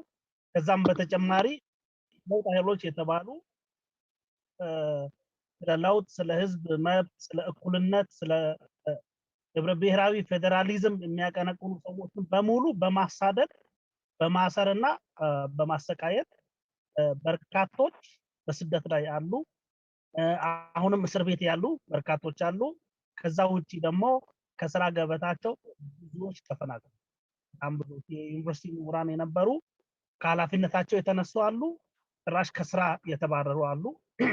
ጋዜጠኞች ስለ ወላይታ የወላይታ ታይምስ ጋዜጠኛ ስለ ወላይታ ክልል የህዝብ ጥያቄን አስተጋብታል በሚል ከስራው ተባረዋል። እንደገና ታስሯል። ቶርቸር ሁሉ ተደርጓል። ስለዚህ የአብይ አህመድ መንግስት በህብረ ብሔራዊ ፌዴራሊዝም ላይ በጠላትነት ተነስቶ ህብረ ብሔራዊነትን የሚያቀነቅኑ ሰዎች በጠላትነት ፈርጆ እያሳደደ ነው ያለው። ስለዚህ የወላይታን እንደማሳያ እንውሰድ እንጂ በሁሉም ቦታ በኢትዮጵያ ውስጥ አሁን የሚታየው ነገር የአብይ አህመድ ስርዓት ለፌዴራሊዝም እና ለመልካም አስተዳደር እንደገና ለህዝብ በህዝብ ፍላጎት ላይ የተመሰረተ ምንም አይነት ነገር አይቀበልም። ራሱ ፈላጭ ቆራጭ የሚያደርገው በራሱ ተላላኪ ሴንትራላይዝድ የሆነ እሱ የሚሰጠውን ተልዕኮ ብቻ የሚፈጽም አሻንጉሊት ሁሉም ቦታ ላይ ሁሉም ህዝቦች ላይ የመጫን ፍላጎት ስላለው የወላይታም ህዝብ የእንደዛ አይነት ግፍ ሰለባ ከሆኑ ህዝቦች አንዱ ነው። ተደብድቧል፣ ተገሏል። አሁንም ድረስ ጥቃት እየደረሰበት ነው። መቼም ይሄንን ትግል በመጨረሻ እኔ ሪኮመንድ ማድረግ የምፈልገው ትግሉን አቀናጅተን በጋራ በአንድነት ተነስተን የወላይታ ጥያቄ የኔም ጥያቄ ነው፣ የሀዲያዎች ጥያቄ እንደዚሁ ታፍኗል፣ የጉራጌ ጥያቄ ታፍኗል። በደቡብ ውስጥ በርካታ ህዝቦች ቀና እንዳይሉ አሁን የወላይታ በተለይ እንደ መቀጣጫ ነው። ወላይታን እንምታና ሌሎች ተሳቆ እንዲቀመጡ ሌሎች ምንም አይነት ጥያቄ እንዳያነሱ እንደ መቀጣጫ እንወስዳለን የሚል ስትራቴጂ ነው እየተከተለ ያለው እና በዚህ ሁኔታ አሁን ደግሞ ምርጫ ለማድረግ ጥረት እያደረገ ነው። በምርጫው እንግዲህ የራሱን አጋር ፓርቲ ብልጽግናን ዋና አድርጎ አጋር ፓርቲውን ደግሞ ኢዜማን አስከትሎ ሁለቱ እንግዲህ ስልጣን ለመቀራመት እና ፍትሃዊ የሆነ አስተዳደር በኢትዮጵያ ውስጥ አለ የሚለውን ነገር በምርጫ አስደግፎ ለማሳየት የመጨረሻ ጥረት እያደረጉ ነው። አጠቃላይ የወላይታ ህዝብ ራሱን በራሱ ለማስተዳደር ህገ መንግስቱ ያረጋገጠውን የሰው ልጆች ተፈጥሯዊ መብት ሂውማን ራይት የሆነውን ሰልፍ ዲተርሚኔሽን ራስን በራስ ማስተዳደር መሪዎቹን ራሱን የመመረጥ መብቱን ተነፍጎ አለ። እንግዲህ ትግሉ በውጭም በሀገር ውስጥም ቀጥሏል። ነገር ግን ከፍተኛ ጫናና ከፍተኛ በደል ከፍተኛ የሆነ አፈና አለ። እንግዲህ ይሄንን ለማለት የምችለው ይሄን ነው እና ጥያቄዎች ወይ መነሳት ያለባቸው ሌሎች ነገሮች ካሉ ባለኝ ሰዓት እንግዲህ ለአድሬስ ላደርግ እችላለሁ። አመሰግናለሁ። አመሰግናለሁ አቶ አሸናፊ። አቶ አብዱ ተመልሰ መጥተሃል። አቶ አብዱ ከሐረሪ ምናልባት ሚውትድ ሆኖ እንዳይሆን አቶ እዝራ ቼክ አድርገው እስቲ ተመልሶ መጥቶ ከሆነ ኦኬ የለም ማለት ነው አቶ ኢብራሂም የለም ነው ያልሽኝ አበባ ኢብራሂም ያላል አልገባም መሰለኝ እንግዲህ ኦኬ እና ወደ ጥያቄና መልስ እስከዛው እንትን ማለት እንችላለን ጥሩ እንግዲያውስ ወደ ጥያቄና መልስ እንሂድ አንድ ልታረጋዋለሽ ወይስ ይቀጥል ከእርዳታ ከስትፈልግ አደርጋለሁ እሺ ኦኬ እንግዲህ አብዛኛዎቹ በቀረቡት በአቶ ዶምቦባ ከሲዳማ በአቶ አብዱ ከሐረሪ እና አቶ አሸናፊ ደግሞ ከወላይታ ባቀረቡት ላይ ጥያቄዎች ካላችሁ እድል ሰጣለሁ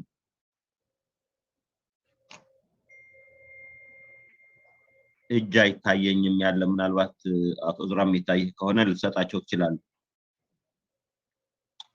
እጅ አይታየኝም አቶ ደንቦባ መጨረሻ ያቋረጡት ነገር ስላለ ምናልባት ጊዜ ካለ ጥያቄ ከሌለው ሰው ወደዛ መሄድ ከቻለ ይቻላል አቶ ደንቦባ ጊዜውን መውሰድ ከፈለክ አንድ 2 ደቂቃ ወስደ ማለት የምትፈልገው ነገር ካለ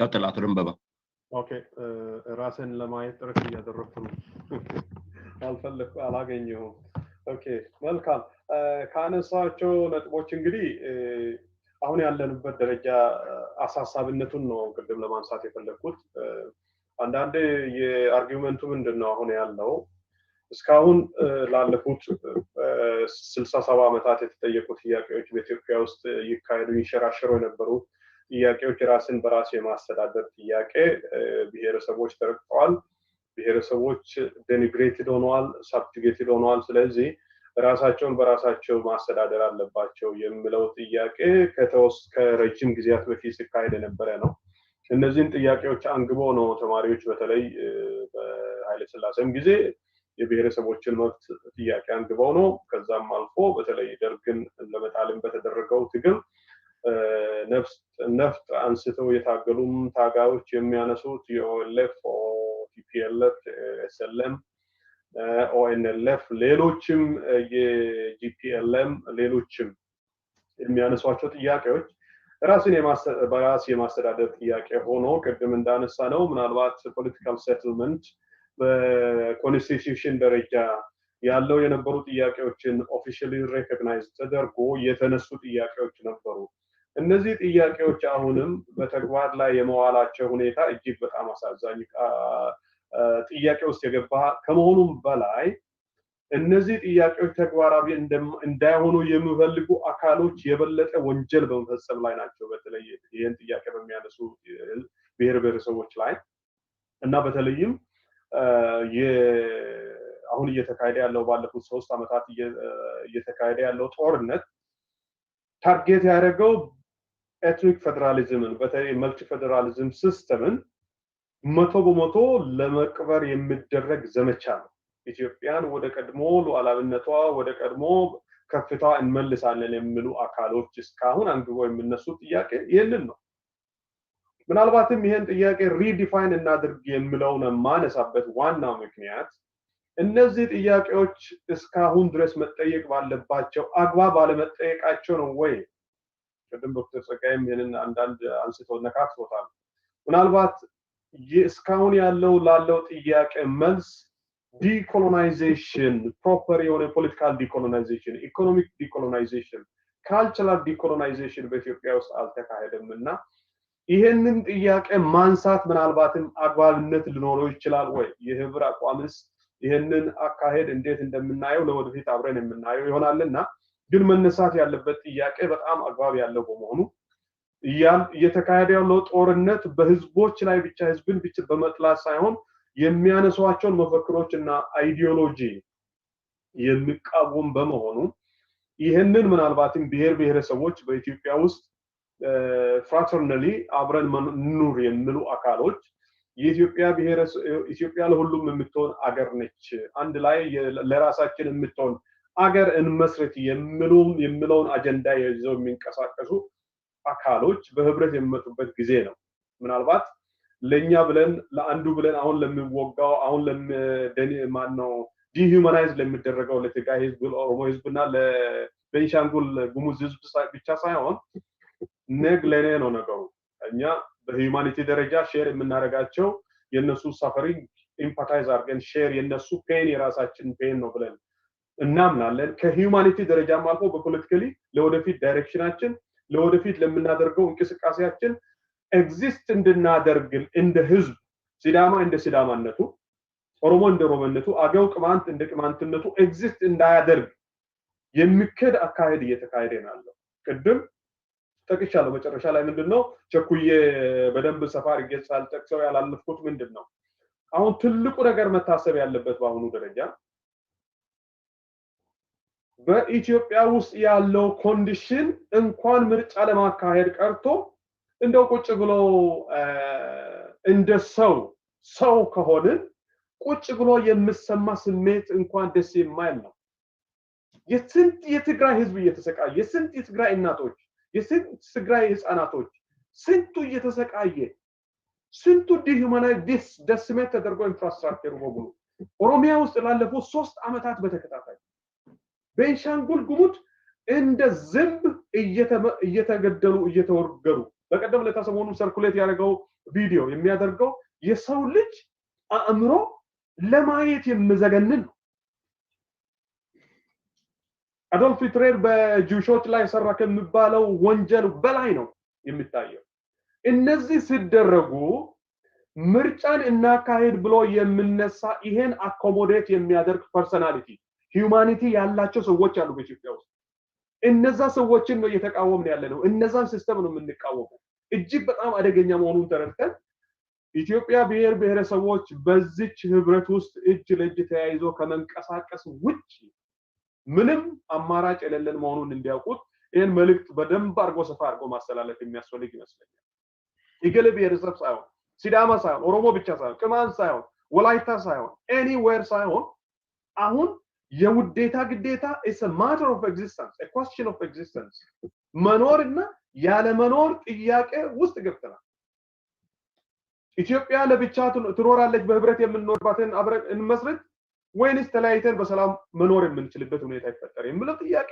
እጅግ በጣም አንገብጋቢ ነው ለዚህ ኮንሰፕት ዋናው ፖይንቱ ዲኮሎናይዜሽንን በደንብ አርገን ማንሳት አለብን ወይ ነው እነዚህ ሰዎች ይሄ ነገር ስላልተነገራቸው ህዝባችንን ጨቁነው ረግጦ ሁሉንም ኮሎኒያል ዴፊኒሽንን ሳቲስፋይ በሚያደርግ መልኩ ኤክስፓንድ አድርገው አገራችንን ኮንከር አድርገው ኢንዲፔንደንት የሆኑ ጀኒውን ፌደራሊስት የሆኑ አፍሪካን ስቴቶችን ኢንዲፔንደንት የሆኑትን ኮንከር አድርገው ኮሎናይዝ አድርገው አንድ ላይ ያገናኙ አሁን ያንን ጥያቄ ሳናነሳ በህብረት እንኑር የሚለው ጥያቄ ለነሱ የማይገባቸው ከሆነ ምናልባትም አካይዳችን ሪዲፋይን ለማድረግ እንገደዳለን የሚል ሐሳብ ይኖርኛል አመሰግናለሁ ብዙ አለድከዘባል Thank you አቶ ጎምቦባ ምናልባት አቶ አብዱ ተመልሶ ከሆነ ቼክ ላድርግ ለመጨረሻ ጊዜና መልሶላታ ግን ጨርሻለሁ ጥያቄ ካለ ኦኬ እንግዲህ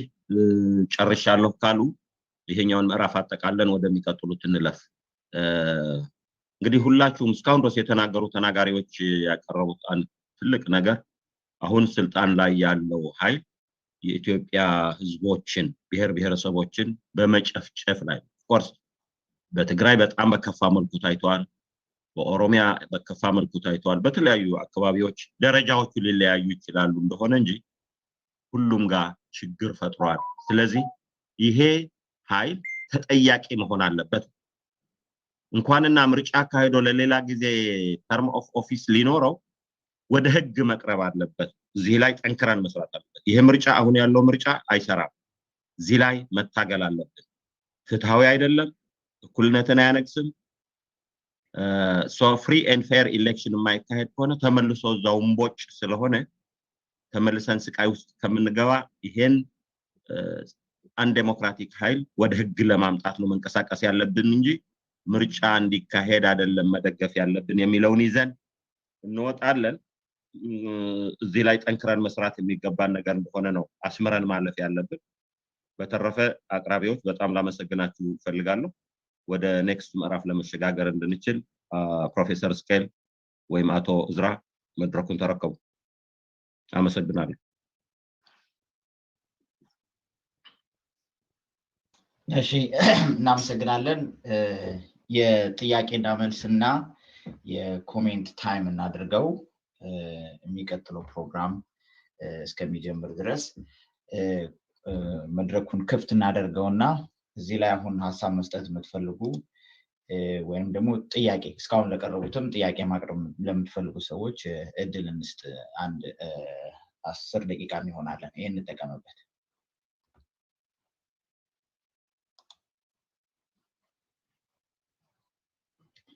እጅ ማንሳት ይቻላል።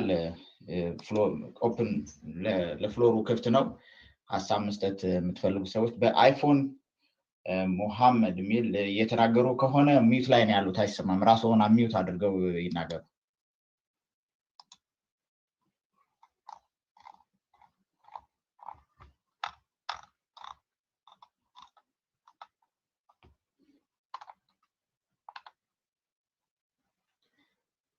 ራስዎን ሚውት አድርጉና ይናገሩ። እጆትን ማውጥተዋል። አንሚውት ያድርጉ ራስዎን። አንሚውት ይሰማል? አሁን ይሰማል። ይቅርታ አድርግልኝ፣ እንዲህ ብሎኝ ነበር ቀኑን ሙሉ። ኦኬ ኦኬ። እኔ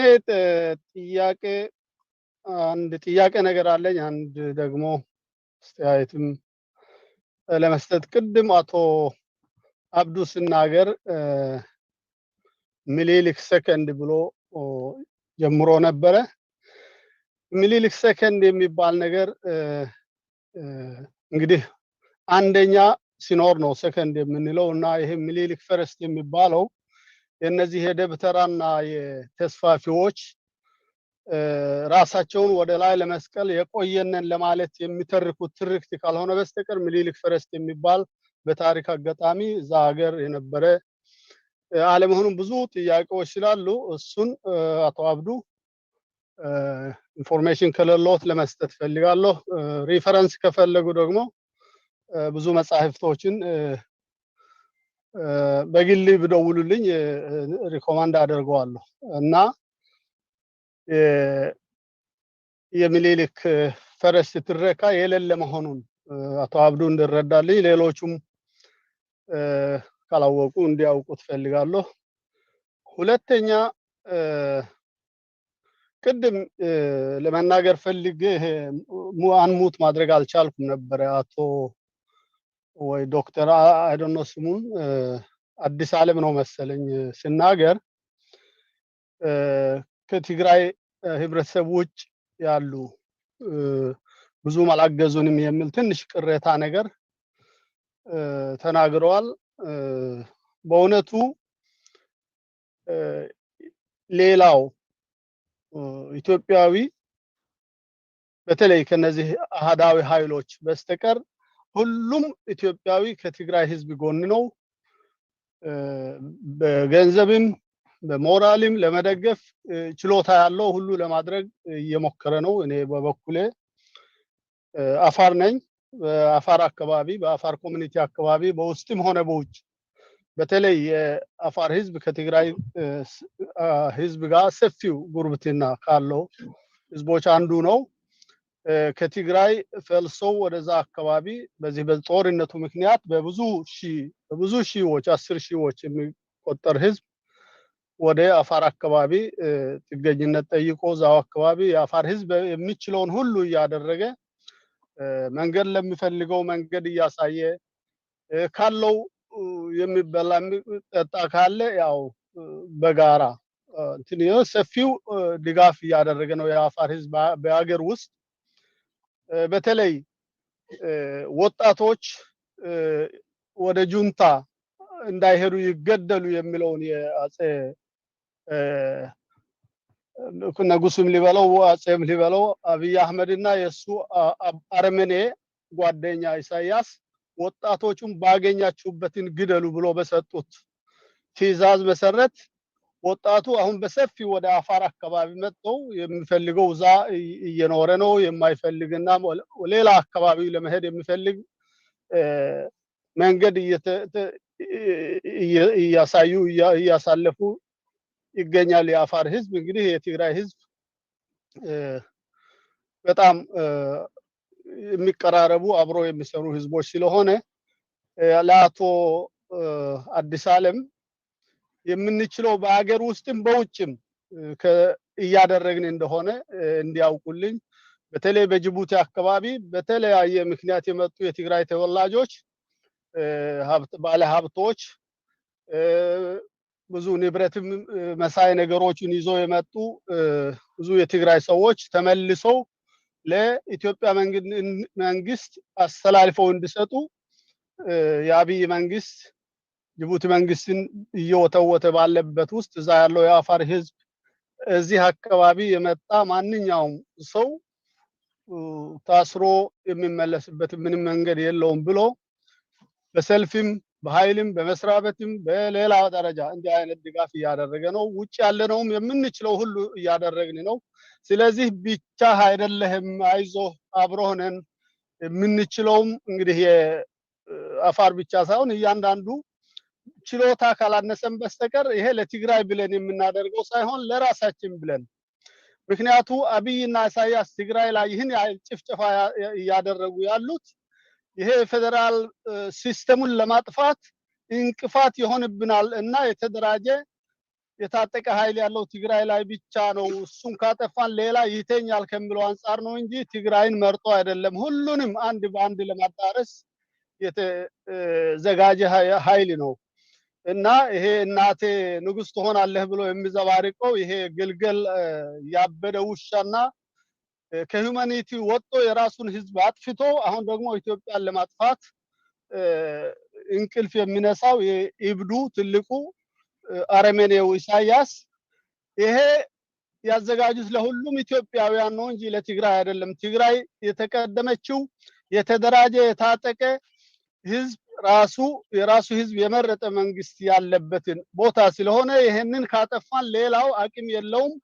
ይሄ እንደ መሳለ አሳይተን እናስተኛለን ከሚለው አንፃር ነውና ከነገ ወዲያ ወደ ሌሎች የማይሄዱበትን ምንም ምክንያት የለም።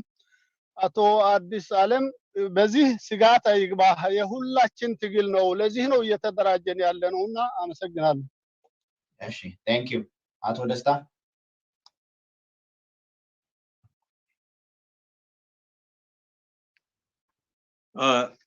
አሁን ይሰማል። ሚውት አደረኩ፣ አሁን ቻልኩ። የኔ ብዙም አይደለም።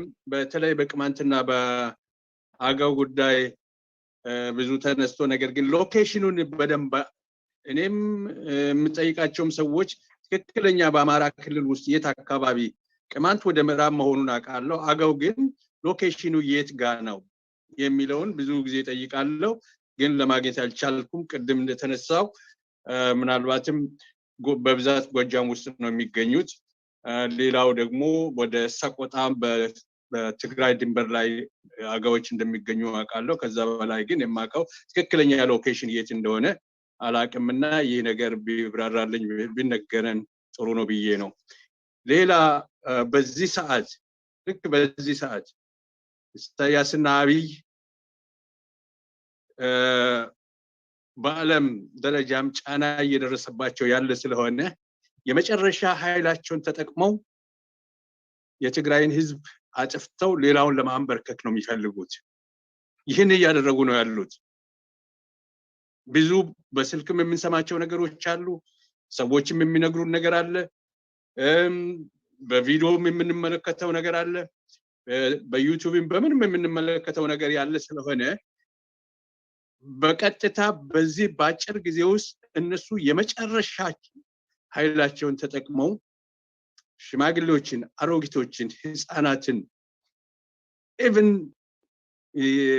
አራዊትን ጭምር እጽዋትን አጥፍተው ያንን አንበርክከው የኢትዮጵያን ህዝብ ደግሞ ጸጥለት አድርገው ሊገዙ የመጨረሻ እድላቸውን እየሰሩ ያሉ ስለሆነ ይህ ስብስባችን ዛሬ የመጨረሻ መግለጫ በሚያወጣበት ጊዜ በዚህ ጉዳይ ላይ ጠንከር ያለ መግለጫ ለተባበሩት መንግስታትና አሜሪካም ሌሎችም የዓለም መንግስታት እንዲያውቁ ማድረግ እጅግ በጣም አስፈላጊ ነው እላለሁ። አመሰግናለሁ። እሺ ቴንክ ዩ። አሁን የተነሳውን ያገውን ጥያቄ አበባ ወይንም ደግሞ ቅድም ፕሬዘንት አቶ አድማሱ ካለ አቶ አድማሱ ይመልስ። አቶ አድማሱ እርሶ ቀጥሉ።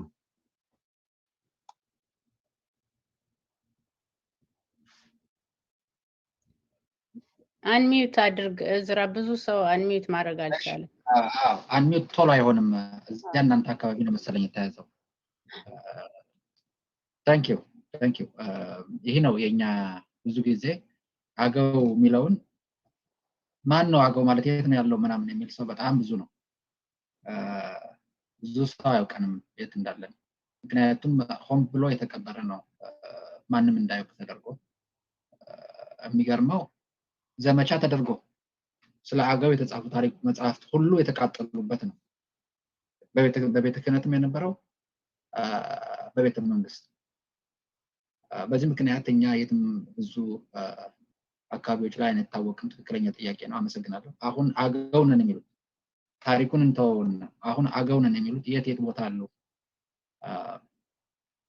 የሚለው አማራ ክልል ሰሜን ወሎና አካባቢው አገው ዘብ አለ። ሰሜን ጎንደር እና አካባቢው፣ ምዕራብ ጎጃም እና አካባቢው በስፋት አሁን እየኮረከሙ አማርኛ የነበረው ሂደት በነበረው ጫና አገውኛን ያስተማረው ሰይጣን ነው፣ ቤተክርስቲያን ውስጥ መነገር የለበትም የሚል ስብከት ስለነበረ በቤተ ክህነት ሁሉም ሰው አማርኛ ለመማር በጣም ይጥር ስለነበረ ልጆቹ አስተምሮ ዛሬ አማርኛ ተናጋሪ ሲሆን አማራ ሆናል ተብለው ወደ አማራ ዞኖች ይሄዳል። ነገ ደግሞ ቀጣዩ አማርኛ ተናጋሪ ይሆናል። እንደዚሁ በዚህ አይነት ሂደት ዳር ላይ ነው ያለው። አሁን ኢትዮጵያ በዚህ በሰሜን አካባቢ ዳር አካባቢ ነው ያለው። ምክንያቱም ከሴንተር ከሸዋ የተጀመረ ስለሆነ እየተገፋ ቋንቋው እየተገፋ ጫፍ አካባቢ ነው። አሁንም ቋንቋው ጋር ነው ህዝቡ ማገው ነው የሚለው። ቋንቋውን የቀየረው አማራ ነኝ ነው የሚለው እና ሰሜን ወሎ ውስጥ ትግራይም አካባቢ ያሉ ሰሜን ጎንደር፣ ምዕራብ ጎጃም፣ መተከልም ቤኒሻንጉል ጉሙዝ ውስጥ መተከልም አገው ህዝብ አለ። ይህንን ለማለት ነው። ታንክ ዩ።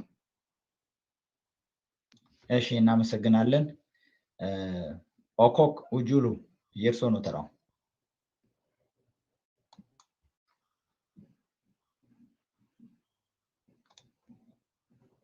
ኦኬ አሁን ኦኬ ቅድም ከትግራይ አንደኛችን ቅሬታ ብሎ ሲያስቀምጥ የነበረው እሱ በሚመለከት ለምሳሌ በጋምቤላ የተከሰተው የዘር ማጥፋት ጭፍጨፋ በዛን ጊዜ በኢፒአርዲኤፍ ጊዜ ሆኖ አሁን የኢፒአርዲኤፍ መንግስት ሲወድቅ የጋምቤላ ህዝብ በትግራይ ወይንም በደገኛው ክፍል በደገኞች ላይ አጸፋ ይመልሳል የሚል ስጋት ነበረ። እስካሁን ግን በጋምቤላ የተከሰተ ነገር የለም። ይህን የሆነበት ምክንያት ችግሩ ከመጀመሪያ በጣም አናላይዝ ያደረጉ መንስኤው አግኝተነዋል። በጨፍጨፋው ጊዜ አንድ ትግሬ ከተሳተፈ ሌላ ትግሬ አኝዋክን ፕሮቴክት ያደርግ ነበረ። አማራም እንደዚሁ የተሳተፈ ካለ ሌላ አማራ አኝዋኩን ፕሮቴክት ያደርጋል። ኦሮሞም እንደዚሁ እና የተወሳሰበ ችግር ነው። ይሄ ብሔረሰብ ነው ተብሎ ጨፍጨፋው በጅምላ አልወሰድንም። የኢትዮጵያ ችግር ነው። ምክንያቱም በአኝዋኩ ላይ አኝዋኩ ለመጨፍጨፍ ኮንስፒረሲ ሴሪ ተካሂዶበታል። ያ የሆነበት ምክንያት ለመሬቱ ነው። እስካሁን ድረስ ምንም ችግር ያልተፈጠረበት ምክንያት ከዚሁ የተነሳ እኛ በደንብ ነገሩ አናላይዝ አድርገን ይሄ የኢትዮጵያ ችግር ነው። ቁልፉ እንግዲህ ህብረት ነው። እንደዚህ አይነት ህብረት ተፈጥሮ በቁልፍ በሆኑ ችግሮች ላይ ተወያይተን ህዝቡን ወደ አንድነት ማምጣት የምንችለው። እኛ ግን የምንጮህ ጋምቤላ የተከሰተው ነገር አብሮ እንጮህ፣ ስለኛ መጮህ ሳይሆን ከኛ ጋር አብሮ የኢትዮጵያ ህዝብ እንዲጮህ ምንድነው እስካሁን ሰዓት ድረስ አሁን በምንሰበሰብበት ሰዓት የአኟክ ልጆች የተጠቁ ናቸው አብዳክትድ የሆኑ ናቸው ሴቶች አብዳክትድ የሆኑ ናቸው ወንዶቹ የተገደሉ ናቸው አሁን በትናንት ድረስ የደረሰኝ ኢንፎርሜሽን ጋምቤላ ሽብር ውስጥ ነው በጋምቤላ ዙሪያ የታጠቁ ከውጭ የመጡ ነዋሪዎች አሉ መንግስት ግን ያ የኔ ችግር ነው ብሎ አልወሰደም እነዚህ የሚያጠቋቸው በኋላ አኟኩ ነው ድንበር በጣም ክፍት ነው ማን ነው ክፍት ያደረገው መንግስት እና ያኛው ህዝብ ከቀን ወደ ቀን ይጨፈጨፋል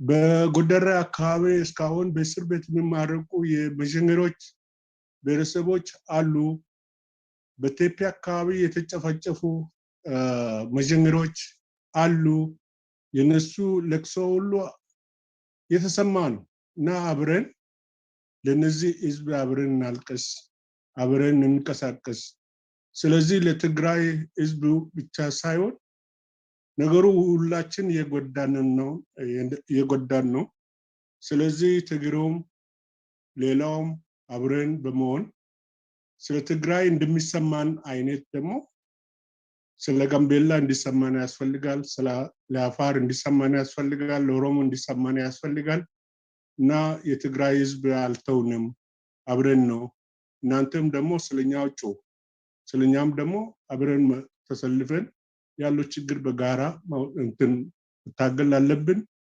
የኛ ዓላማ የጋምቤላ ችግር የሚቃለለው የውጭ አይል በተለይ በሳውት ሱዳን በኩል ሪያክ መቻር የሚያካሂደው ያኛው ጨፍጨፋ ጋምቤላ ውስጥ ካሉ የኗር መሪዎች ጋር አንድነት በመፍጠር ህዝባችን የጨረሱ ናቸው ከአረብ የሚመጣው ጠመንጃ አኟኩ ላይ ነው የሰነዘረው ያለው ስለዚህ እነዚህ ሰዎች የግዛት ማስፋፋት የሚያካሂዱት ነገር ዘራችን እያጠፉ ስለሆነ አብረን እናልቀስ ለማለት ነው አመሰግናለሁ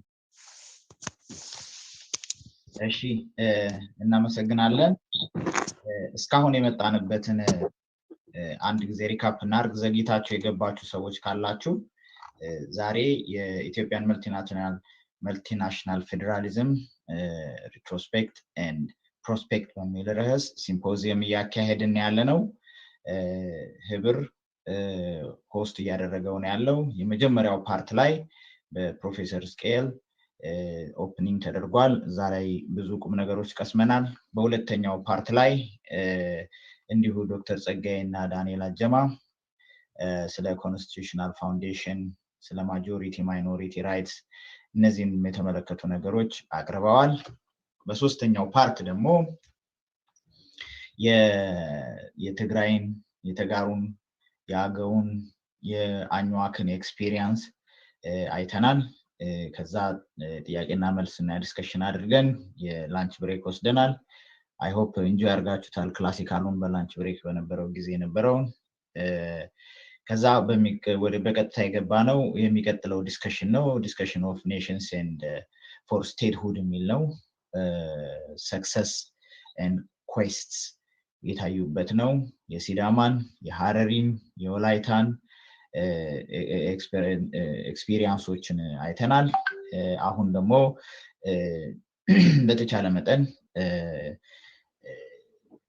የተቀረ ጥያቄና መልስ እንዲሁም ዲስከሽኖች እያደረግን ነው የቆየነው ሰዓቱ ወደሚቀጥለው ቻፕተር እንገባበት ሰዓት እየተቃረበ ነው የሚቀጥለውን ቻፕተር ዶክተር ኢታና ሀብቴ democratizing the federation የሚለውን ቻፕተር የሚይዙት እሳቸው ነው የሚሆኑት ዶክተር ኢታና አሁን ካሁን ሰዓት ጀምሮ ይሄን መድረክ እንዲረከቡ እንጠይቃለሁ አመሰግናለሁ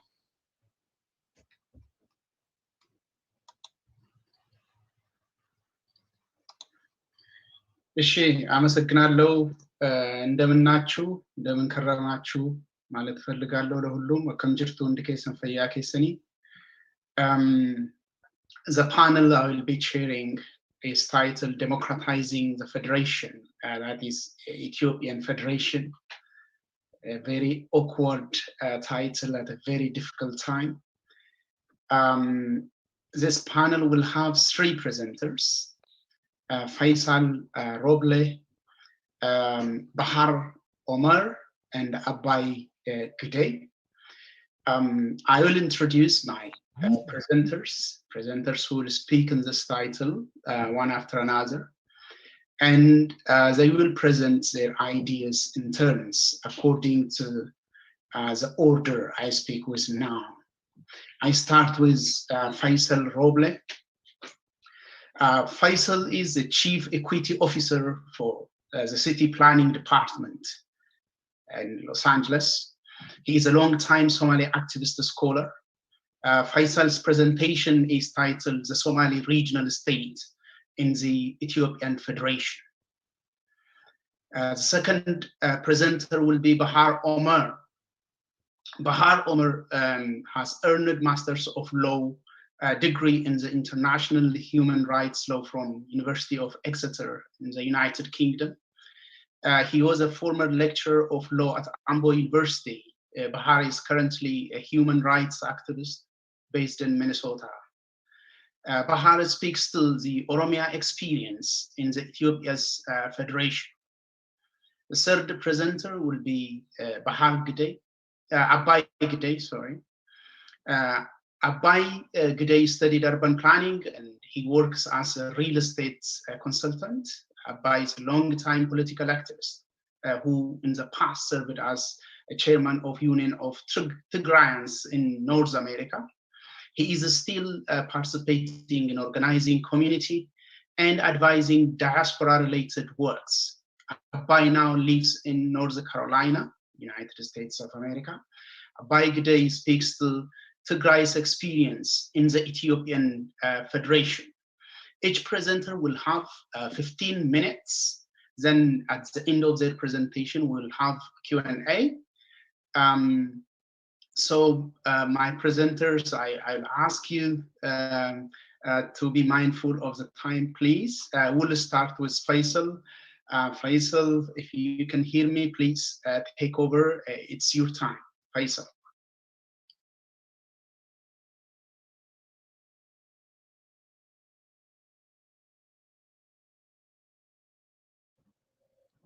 It's muted. Faisal. Ezra, unmute አድርገው, please.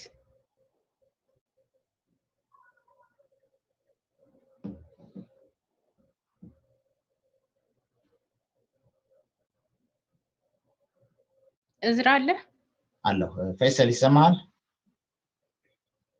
unmute አድርገው። ስክሪኑን ሼር አድርጓልና he should be able to speak. ሚውት ነው። ፈይሰል ትሰማናለህ? He's speaking.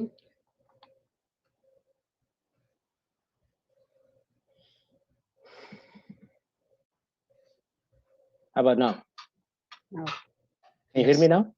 Yes. Okay, so actually that picture I shared with you with the multiple faces is just to remind you forces of centralism versus people who tried, at least not completely, people who tried to get their liberations from the centralist forces. And the two elderly people are, one is Garad Makhtal of Somali, and the other one is Wako Gutu of Oromia Bale. Ethiopia's multinational federalism, retrospect and prospect, democratizing the structure. I would like to thank the organizers of this timely symposium by way of paying my homage to one of our leading historians that I have seen this morning sitting in the crowd. I would like to recognize Dr. Muhammad Hassan, whom I met as a young man myself in 1979 when I was attending college in Somalia, Mogadishu. The worthy name of the Pearl of the Indian Ocean for Mogadishu city. Muhammad was at the time a PhD student visiting that city from London and was one of the key participants of the Somali studies that was at the time prominently featuring, if not centering, the question of nations and nationalities. Thereafter, I think there was a book that came out from that symposium. Here we are, about 42 years later, still demanding the rights of our nations and nationalities in the Ethiopian empire, who wanted to peacefully and collectively construct a federal, multinational federal system. In passing, I would like to say forces that have advocated then for a unitary system that protects the rule of the minority at the expense of the majority are still strong and kicking, only this time with a more merciful autocratic ruler. In my brief statement, I will begin with a retrospect note on the annexation of the Somali experience. I will then quickly present an argument of why we need to relocate power from the Abyssinian center to the belly of Ethiopia, the center, the middle of Ethiopia, so that proximity to the center of power and its equity is enhanced. Now the power is at the edge of the Abyssinian center. I will conclude my brief statement with an argument that emanates from political science literature, in that multinational federalism and the recognition of identity is in fact part of democratizing the Ethiopian ancient empire. Furthermore, federalism with due recognition of ethnic identity, and I would like to really try to move away from ethnic into national identity, and also more identity recognition, as the literature shows, diffuses ethnic conflict. Horowitz, 1985, his massive book of ethnic conflicts really teaches you that the more you recognize nationalities and groups, the more you diffuse clashes over power. At the end of, now, let me just retrospectively touch briefly the Somali experience. At the end of the 19th century, European empire is decided at the 1884 Berlin Conference to scramble and divide Africa based on each respective power. Initially, the scramble was limited to the coastal areas of Africa. However, in the late 1900s, with the power of Turkey waning and dying, England gained control over the financial muscle of Egypt. Sudan and Somaliland quickly fall into the hands of Great Britain. Following Britain's rule in the Horn of Africa, more and more nations and nationalities in the Horn of Africa lost their autonomies. By 1954, Great Britain ceded the Haut and Reserved area and the Ogaden region, all those three regions inhabited by Somalis, to Haile Selassie, and completed the colonization of a portion of Somaliland by Ethiopia, which started in the 1800s. And as Muhammad touched, Somalis were also victims along the Oromos, Afaris, and Hereris, the Jalanko War, which is also part of the historical repository of Somalis. That portion of the Somaliland is what today we call Somali regional state in Ethiopia. Following the annexation and forced incorporation of Somalis into Ethiopia, thanks to the undying love affair between the largely Christian West and Africa's only ancient empire, and forget all the cry of these chauvinists who say that America is their enemy. History is replete with incidents and full with incidents where the West always sided with the ancient empire and helped them to perpetuate the power. War of liberation in the Horn of Africa continued unabated till this day. From the 1800s to 2018, when ONLF came home, the war of liberation continued. And that's true for Oromos, for Afar, for Gambela, as my brother explained, for Sidama, for everybody.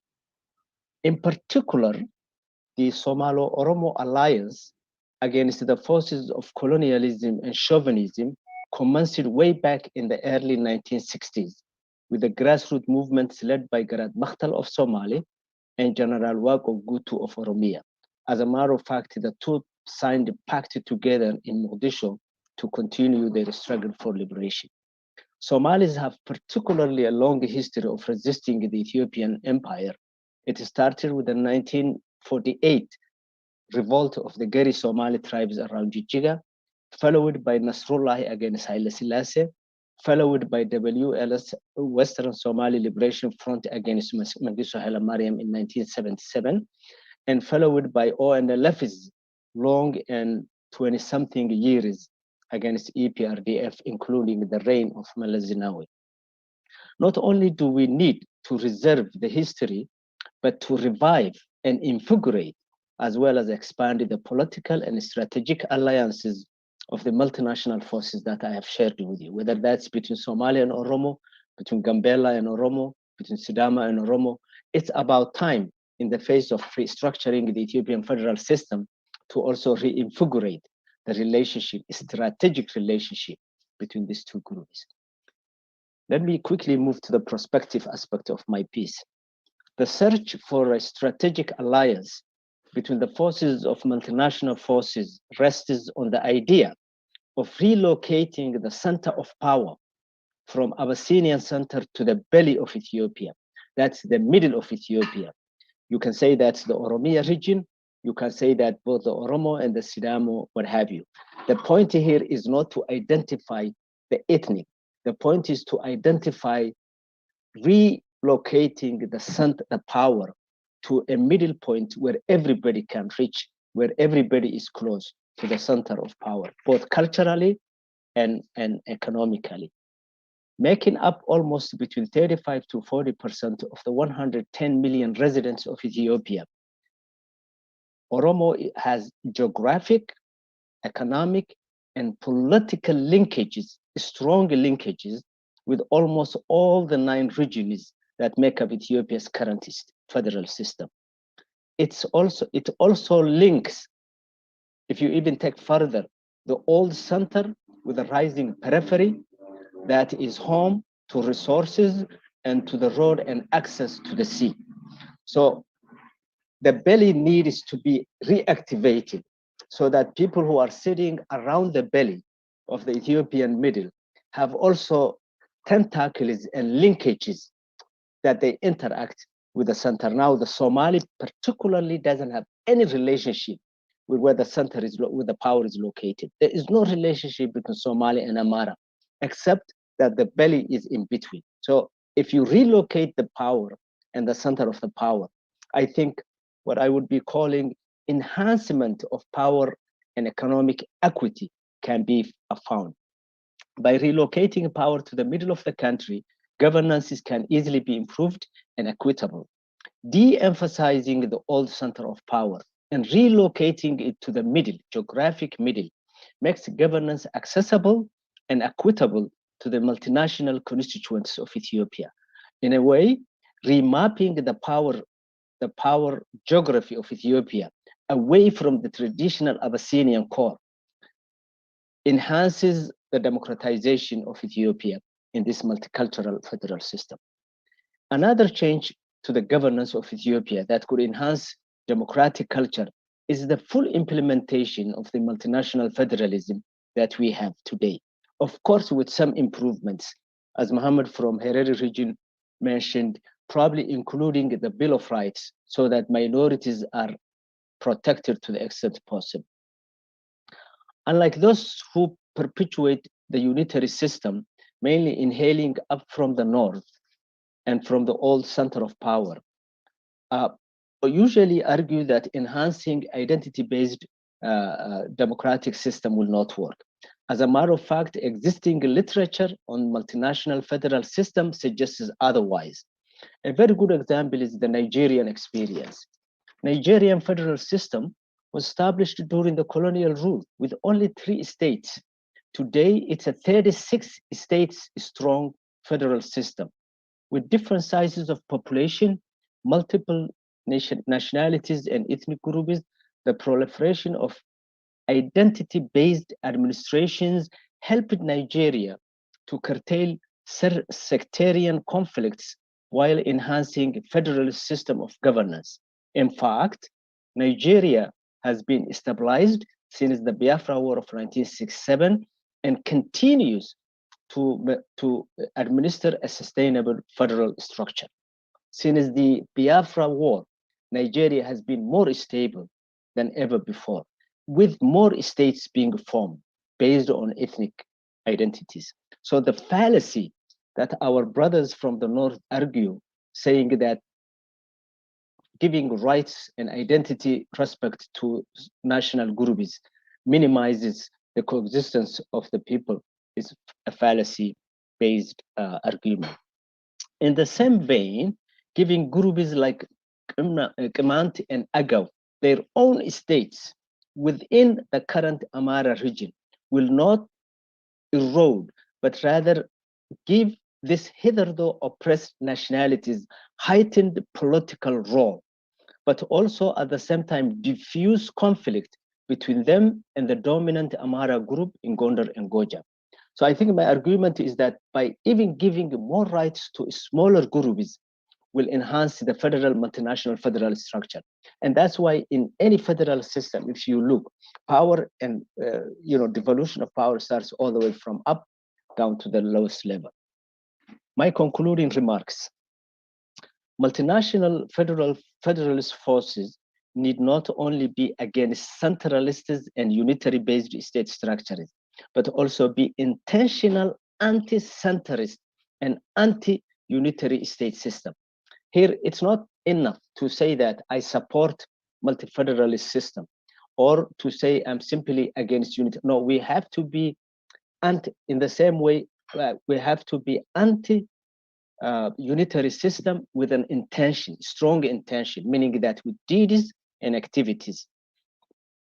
In the tradition of Abraham Kendi's book, which just came out, which talks about Black experience, quote, how to be an anti-racist, we need in the same token to be anti-centrist in the Ethiopian political system.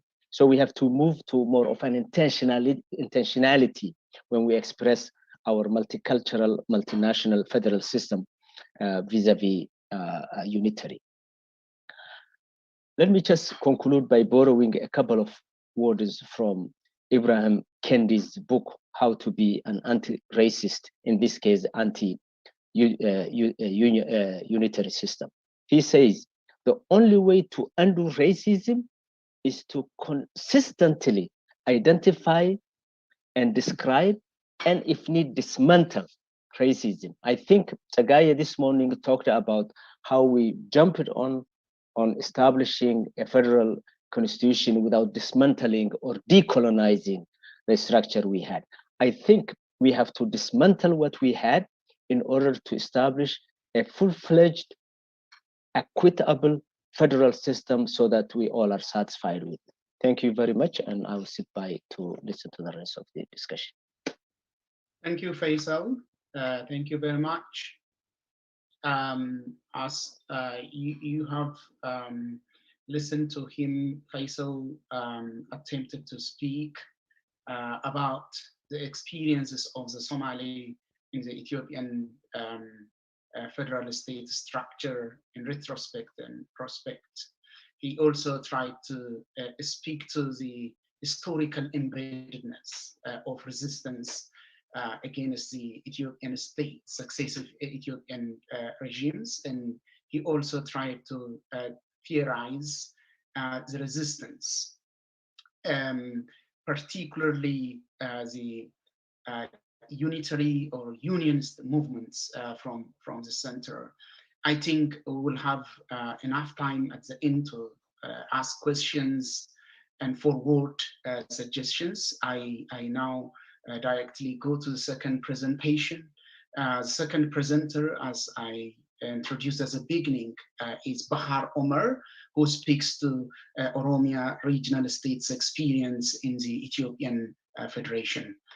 Bahar, the floor is yours.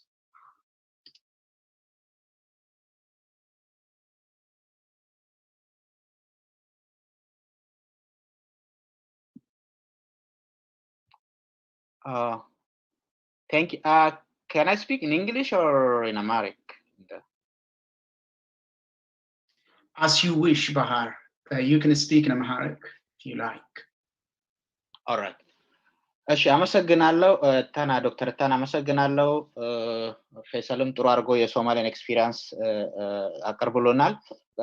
የኔ የኦሮሚያን ኤክስፒሪየንስ ነው የማቀርበው የኦሮሚያን ኤክስፒሪየንስ በሶስት ፔሪዶች ወይንም ፌዞች ከፍዬ ያቀርባለሁ የመጀመሪያው ፌዝ ላይክ ፋውንዴሽን ከ91 እስከ 2001 ያለው የነበረው ኤክስፒሪየንስ ከዛ ደግሞ ከ2002 እስከ 2018 የነበረውና ከዛ በኋላ ያለው አሁን ያለውን ደግሞ ኤክስፒሪየንስ ያቀርባል ይሄንን ኤክስፒሪየንስ ከማቅረቤ በፊት ግን አንድ የሆነ ጀነራል ኦብዘርቬሽን ማስቀመጥ ፈልጋለሁ ይሄ ምንድነው ኦሮሚያ እንደ ክልል ወይንም ኦሮሞም እንደ ህዝብ ከፌደራሊዝሙ ጋር ያለው መስተጋብር ወይንም ዳይናሚክስ ባስቀምጥ ጥሩ ይመስለኛል ይሄ ምንድነው ኦሮሚያ ስቴት የፌደራሊስት the largest federalist constituency ነው እንደ ህዝብም እንደ ክልልም የፌደራሊስት ኃይሎች ድጋፍ ያለበት ክልል ነው ማለት ነው ይሄም ማለት ነው I think ይሄ ከሶስት መሰረታዊ ነገሮች የተነሳ ይመስለኛል አንደኛ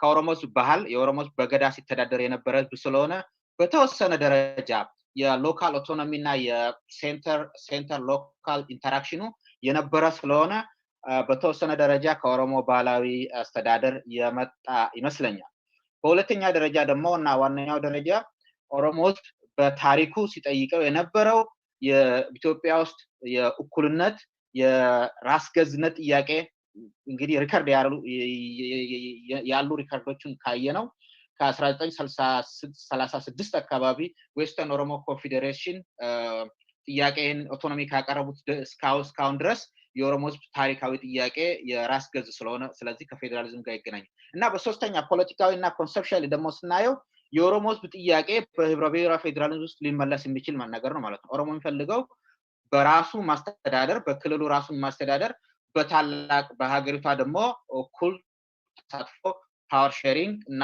ሰልፍ ሩል እና ሼር ሩል ስለሚፈልግ ይሄ ከፌደራሊዝም ጋር በቀጥታ የፌደራሊዝም በኦሮሚያ ውስጥ ተወዳጅነት መሆኑን ያሳያል ማለት ነው ይሄ ግን ትንሽ አኖማሊስ ያደርጋል የኦሮሞ ዲሞግራፊክ ዌይቱን ካየንና የፌደራሊዝም ኤክስፒሪየንስ ካየን ትንሽ አኖማሊስ ያደርጋል ለምን አትሊስት የዌስቱና የአንዳንድ የፌደራሊዝም ኤክስፒሪየንስ ካየነው ሪሌቲቭሊ ማጆሪቲ ያለው ህዝብ ፌደራሊዝም አይፈልግም ፌደራሊዝም እንደ ማይኖሪቲ የማይኖሪቲ ፕሮቴክሽን ስለሚወሰድ ላይክ ትልቅ ህዝብ የና ያክል ዲሞግራፊክ ዌት ያለው ህዝብ የፌደራሊዝም ድጋፍ ላይኖረው ይችላል ግን ኢትዮጵያ ውስጥ ይሄ መኖሩ ለህብረ ብሔራዊ ፌደራሊዝም አንድ ጥሩ ተስፋ ነው ማለት ነው ይሄን የመሰለ ዲሞግራፊክ ዌት ያለው ህዝብ የፌደራሊዝም ደጋፊ መሆኑ ለፌደራሊዝም ኃይሎች ተጨማሪ አቅም ነው የሚሆነው ስለዚህ የፌደራሊዝም ኃይሎች ኦሮሚያን ትግል የኦሮሞ ውስጥ የሚንቀሳቀሱ እንቅስቃሴዎችን መደገፍ በቀጥታ የብሔራዊ ፌደራሊዝምን መደገፍ ስለሚሆን ይሄንን ጀነራል ኦብዘርቬሽን ማስቀመጥ ፈልጋለሁ ወደ ኤክስፒሪየንስ እንመጣ መጀመሪያ የምናየው የመጀመሪያው ፌዝ ዳይሬክት ሩል ብዬ ማስቀምጠው ከ91 እስከ 2001 ያለውን የኦሮሚያ ውስጥ የነበረው የፌደራል አስተዳደር ብንወስድ እንግዲህ አሁን ታሪክ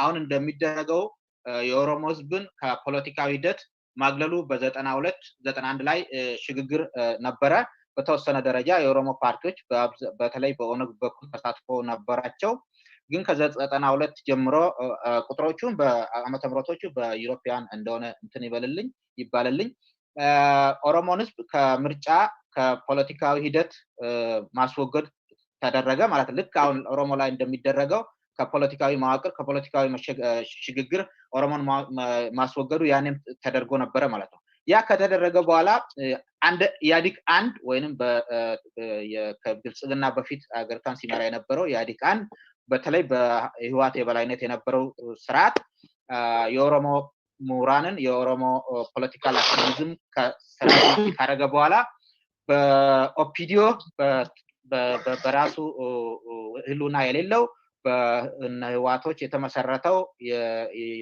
ድርጅቱን በመቆጣጠር ክልል ውስጥ የነበሩ የተቃውሞቹን በመድፈን በተቻለ መጠን በዛ ድርጅት መሰረት ኦሮሚያን ለመቆጣጠር የተደረጉ እንቅስቃሴዎች ነበሩ ይሄ እንግዲህ ምንድነው የሆነው እነዚህም የኦህዴድ ተላላኪዎቹን ማመን አስቸጋሪ ስለነበረ ቀጥታ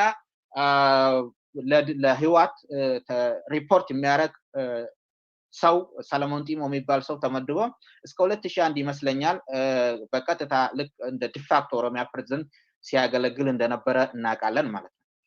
እንግዲህ በዚህ ጊዜ የተደረገው የኦሮሞ ተቃውሞቹን ከፖለቲካ መድረክ ማግለልና ኢቭን በኦፒዲ ውስጥ ራሱ ምሁራኖች እንዳይሳተፉ በተቻለ መጠን የኦሮሞ ኢንተሌክቹዋል ክላስን ከፖለቲካ መድረክ ማስወገድ የነበረ ነገር ነው ማለት ነው።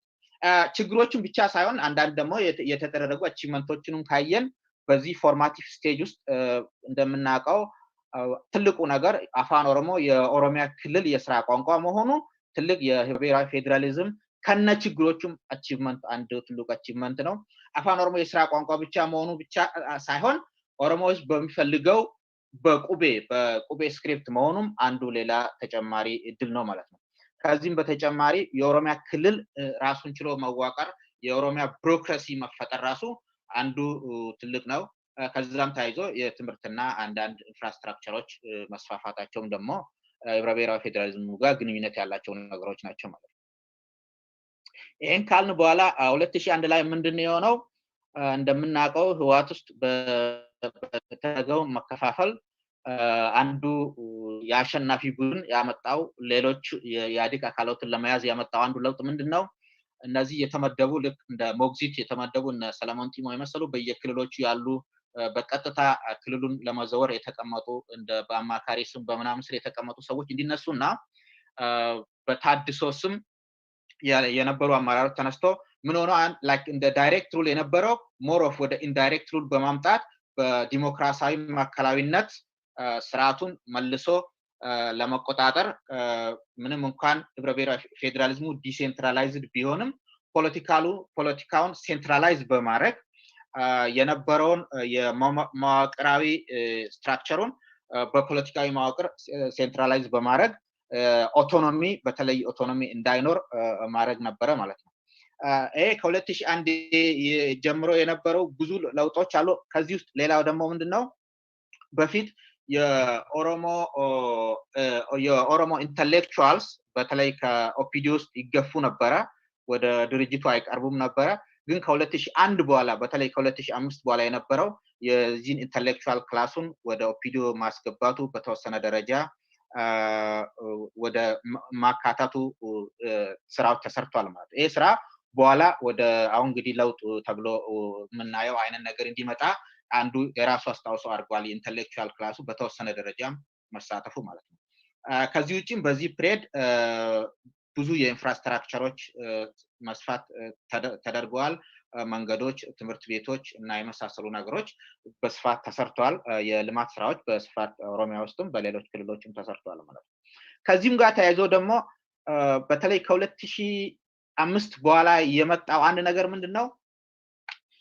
ኢህአዴግ በፊት ሲከተላቸው የነበረው የሂስቶሪግራፊክ ሪቪዥኖች የተደረጉበት ነገር ነው ማለት ነው። ለምሳሌ በፊት አገሪቷ የተመሰረተችው በጉልበት ነው፣ የ100 ዓመት ታሪክ ነው የሚል በአብዛኛው ሲቀነቀን ነበረ። ከዛ በኋላ ግን ምንድነው የሆነው? በተለይ ከሚሊኒየም አከባበር ጋር ተያይዞ የነበረው ጠቅላይ ሚኒስቴሩ የድሮ ጠቅላይ ሚኒስቴር አቶ መለስ ዜናዊ ያደረጉት ንግግሮችና ከዛ ጋር ተያይዞ የነበሩ እንቅስቃሴዎችን ስናይ የ3000 ታሪኩን ከአክሱም ጀምሮ ያለውን ኮንቲኒቲ ያለው አይነት ነገር አክሰፕት ማድረጋቸውን ነው የምናየው። ከዚህ ጋርም ተያይዞ የህዳሴ ፕሮጀክት በማለት ህዳሴ ኮንሰፕቱ ራሱ የአገሪቷ ትልቅ ነበረች ወደ ትልቅ ህዳሴነት መመለስ ነው የሚል ኮንሰፕት አሁን አንዳንድ ብልጽግና አካባቢ የሚነገሩ ንግግሮች፣ ትርክቶች የታዩበት ነገር ነው ማለት ነው። ይሄ ለፌዴራሊዝሙ ለፌዴራል ኃይሎች አደጋች ነበረ፣ አንድ ትልቅ ችግር ነበረ ማለት ነው።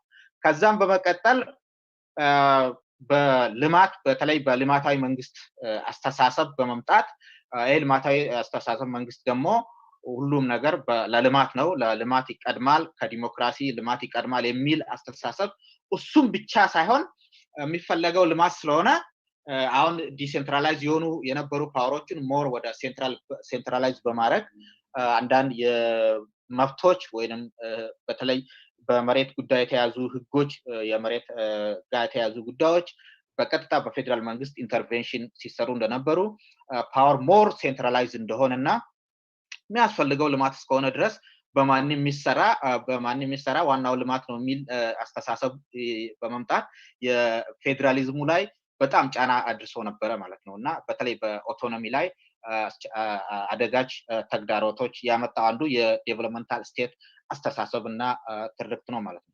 ከዛም በመቀጠል በዚሁ ከ2002 ጀምሮ በተለይ 2005 ጀምሮ የተደረገው አንዱ ሌላ ለውጥ ምንድነው? የኦሮሚያን ብቻ ሳይሆን ሌሎችም ክልሎች የሚመለከት ምንድነው? ኢህአዴግ ቢያንስ ከ2005 በፊት ዲሞክራሲን ባይተገብርም ዲሞክራሲን እንደ ጽንሰ ሐሳብ በፊት ለፊት አይቃወሙ ነበር። ጀማሪ ነን፣ ብዙ ነገሮች ይቀሩናል፣ ወርክ ኢን ፕሮግረስ ይላሉ እንጂ የዲሞክራሲ ሌጂቲመሲና ቅቡልነት ላይ ጥያቄ ያነሱን ነበር። ግን ከዚህ በኋላ በተለይ ከልማታዊነት ተሳሰብ ከመጣ በኋላ ምንድነው ዲሞክራሲ እኮ ላያስፈልግ ይችላል፣ እኛም ያስፈልገነው ደሃነን ከደህንነት መውጣት ነው እንጂ ዲሞክራሲ ያናክል እኮ አስፈላጊ አይደለም የሚል ዲሞክራሲን ኮንሴፕቹዋል ኢኩዌሽን የማድረግ ነገር የታየበትና ይሄ ደግሞ እንግዲህ እንደምናውቀው ፌዴራሊዝም ያለ ዲሞክራሲ በተለይ ህብረ ብሔራዊ ፌዴራሊዝም ያለ ዲሞክራሲ መሰረት ሊይዝ እንደማይችል ስለሚታወቅ ይሄ በአሉታዊ ሁኔታ የፌዴራሊዝም አወቃቀሩና አሰራሩ ላይ ጉዳት አደርሷል ማለት ነው። ከዚህ በመቀጠል እንደምታወቀው አፋኝ የሆኑ ህጎች በተለይ ከ2009 ጀምሮ የወጡ የጸረ ሽብር፣ የሚዲያ፣ የሲቪል ሶሳይቲ የመሳሰሉ ህጎች ፖለቲካዊ ተቃውሞዎችን በማፈን የህብረ ብሔራዊ ፌዴራሊዝም ኃይሎችንም ሌሎች የዲሞክራሲ ጥያቄዎች በማፈን በተቻለ መጠን በሀገሪቷ ውስጥ የአንድ ፓርቲ የበላይነት ወይንም የአውራ ፓርቲ ኢንስቲትዩት ለማድረግ የተደረጉ አፋኝ ነገሮች የኦሮሞ ህዝብን እንግዲህ አምነስቲ ኢንተርናሽናል እንደዘገበው ሌሎችም እንደዘገበው እስር ቤት የኦሮሞኛ እስር ቤት ውስጥ የእስር ቤት ቋንቋ አፋን ኦሮሞ እንዲሆን እንዲሁም የኦሮሞ እንዲጨቆን የህብረ ብሔራዊ ፌዴራሊዝም በኦሮሚያ ውስጥ ሙሉ በአብዛኛው እንዲጨናገፍ አድርጓል ማለት ነው። እንግዲህ ከሆነ በኋላ እንደሚታወቀው ከልማት ጋር ተያይዞ የመጡ የማስተር ፕላን አይነት ጥያቄዎችም የቀጥታ ከፌዴራሊዝም ጋር ግንኙነት ያላቸው ነው። ለምን የኢንተግሬትድ ልማት በማምጣት ያሉትን የከተማ ልማቶችን ኢንተግሬት በማድረግ በሚል ሐሳብ የኦሮሚያ ክልል ፍላጎት የኦሮሚያ ፍላጎትን ወደ ጎን በመተው የተደረገ እንቅስቃሴ ያስከተለው ተቃውሞ የኦሮሞ ቄሮች ባደረጉት ተቃውሞ ከ2014 15 እስከ 18 በተደረገው ተቃውሞ የአንደኛው ኢህአዴግ በተወሰነ ሁኔታ ከስልጣን እንዲገለል ተደርጎ የለውጥ ኃይል የሚባሉ ከዛው ስርዓት የነበሩ ሰዎች ወደፊት መምጣታቸው ይታወቃል ማለት ነው። እንግዲህ ወደ 2018 ስንደርስ አካባቢ በተለይ ኦሮሚያ ላይ የነበሩ በኋላ እንግዲህ ተቃውሞ ኃይል ብሎ የወጡ ሰዎች ወይንም ክልሉም አንዳንድ አሰርቲቭ ነገሮችን ይወስድ ነበረ ማለት ነው። ለምሳሌ የፌዴራሊዝም የመከላከያ ያለ ክልሉ ፍቃድ ሄዶ ሰዎችን ጣልቃ እንዳይገባ የሚል ንግግር በተለይ በአቶ ለማ የተደረጉ ንግግሮች እንዲሁም በኢሬቻ ላይ በተደረገው አከባበር ላይ የፌዴራል ፖሊስ ወይንም የፌዴራል ኃይል እንዳይገባ የተወሰነ ነገር የክልል ኦቶኖሚ አሰርት ለማድረግ እንቅስቃሴዎች ነበሩ ማለት። ከዚህ ውጪም በተለይ በፌዴራል ሰብሲዲ ላይ ሪቪዥን እንዲደረግና የህዝብ ብዛቱ በተለይ በትኩረት እንዲታይ በማድረግ አይ ቲንክ የተወሰኑ ለውጦች ነበሩ እና ሌሎችም የሞር ላይክ አሰርቲቭ የመሆን ነገር ታይባቸው ማለት ነው። ይሄ ከተቃውሞም ጋር የሚገናኝ ነው። ከዛ ውጭም ደግሞ በውስጡም የነበሩ አንዳንድ የአሰርቲቭ ኤሌመንቶች ነበሩ ማለት ነው። ይሄ ከሆነ በኋላ በ2018 ላይ ለውጥ ከመጣ በኋላ ምንድነው የመጣው? አሁን እስከ 2001 የነበረውን ላይክ እንደ ዳይሬክት ሉል ህዋቶች በሞግዚት አስተዳደር ልክ እንደ በሰና ሰለሞን ቲሞ በቀጥታ ይቆጣጠሩት ነበረ። ከ2002 እስከ 2018 ግን በኦፒዲዮ በማዕከላዊ ዲሞክራሲያዊነት ያለውን አሰራር ያለውን ፖለቲካዊና ፖሊሲ ሜኪንግ ኮንትሮል በማድረግ ማዕከላዊነትን የታየበት ኢንዳይሬክት ሉል እናስቀምጠው እንችላለን። ከ2018 በኋላ ያለው ግን ፐርሰናል ዳይሬክት ሩል አይነት ነገር ነው ማለት ይሄ ምንድነው ያሉ ሲደረጉ እስካሁን የሚደረጉት ምንድነው አሁን ጠቅላይ ሚኒስቴሩ በቀጥታ ክልል ውስጥ ኢንተርቪው ያረጋል ያለ ድርጅት ያለ ክልሉ እውቅና ኢንተርቪው በማድረግ ሹምሽረቶችን ያረጋል ለውጦችን ያረጋል ለምሳሌ ጎላ ብሎ የሚታየው አቶ ለማ ከኦሮሚያ ፕሬዝዳንትነት የተሰሩት የተነሱበት ሁኔታ በቀጥታ ከህገ መንግስቱ ከክልሉም ከፌደራል ህገ መንግስት ጋር የሚጋጭ ነገር ነው ማለት ነው አንድ የክልል ፕሬዝዳንት የሚነሳው በክልሉ ምክር ቤት ነው በክልሉ ምክር ቤት ነው ሲነሳ የሚነሳው ግን አስቀድም ምንድነው ያደረጉት አቶ ለማ ገና ክልሉ ሳይሰበሰብ ለፌደራል ፓርላማ በማቅረብ ሚኒስቴር አረጉት ቴክኒካሊ ከክልል አስነሱት ማለት ነው ከዛ በኋላ ለፎርማሊቲ የክልሉ ተሰብስቦ ኦሬዲ የፌደራል መንግስት ወይንም ጠቅላይ ሚኒስቴሩ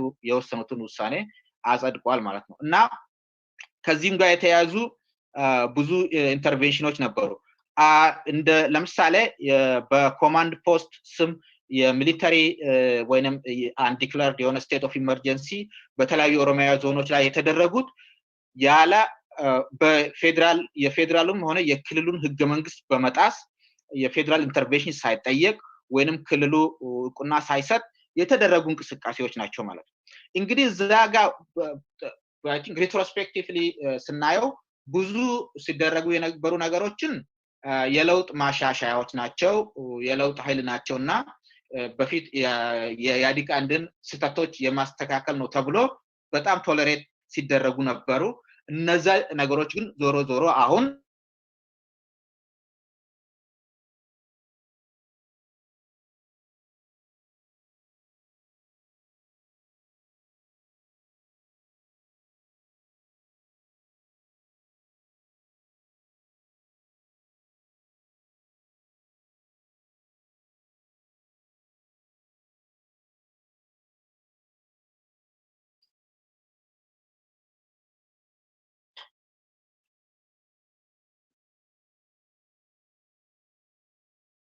Bahar, any problem?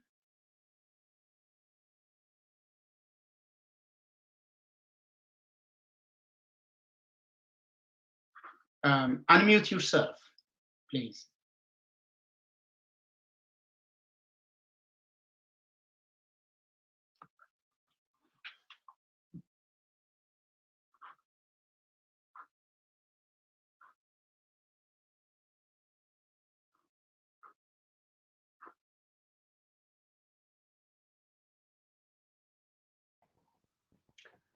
I think he's out. I cannot see him at all. He must be out.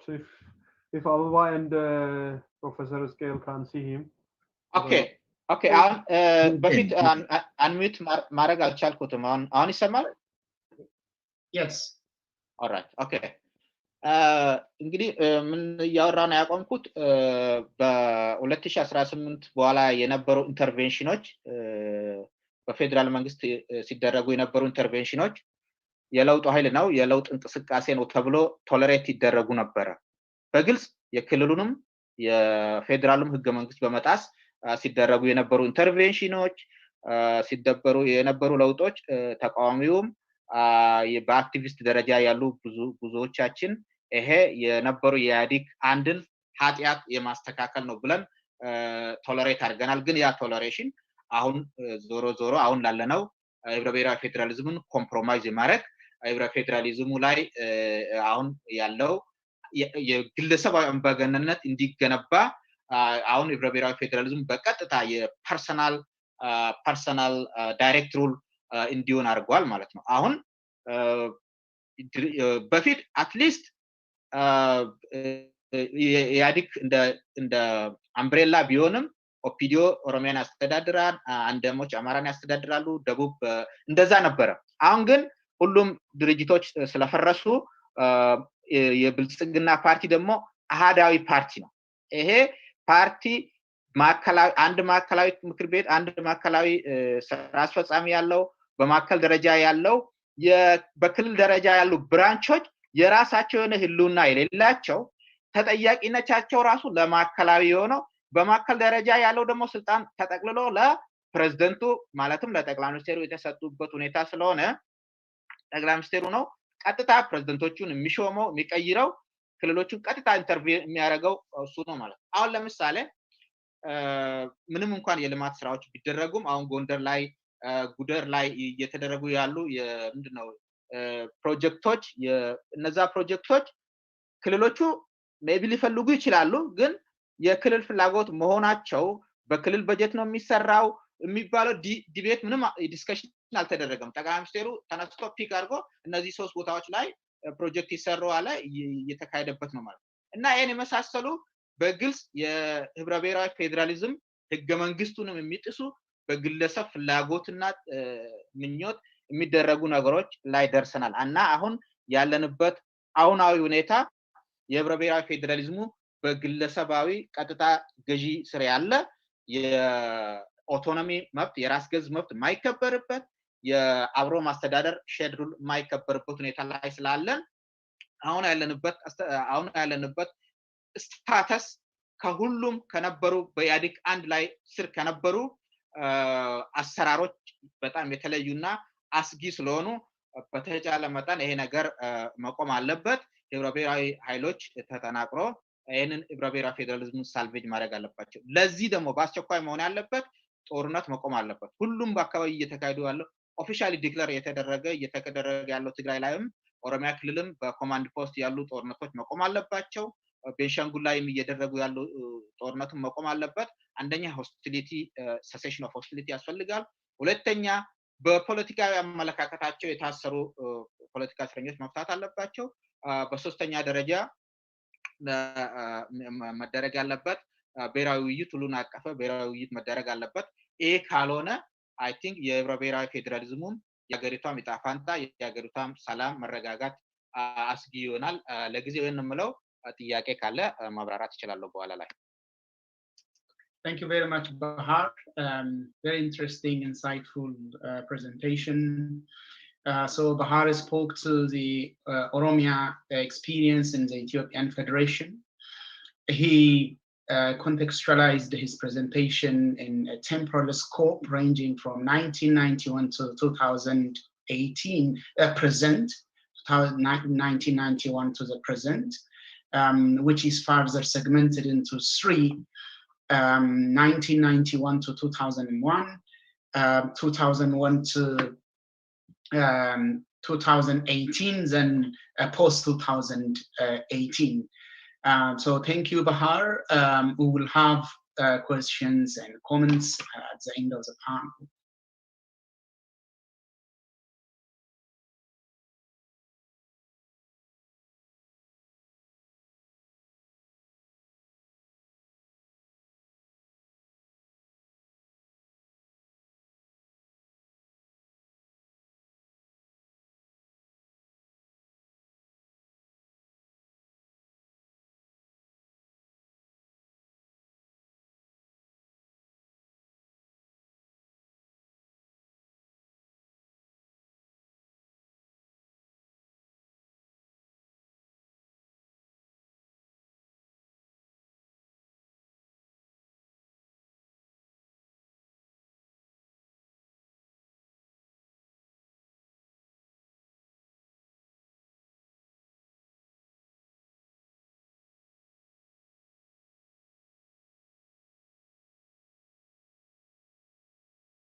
መሪዎች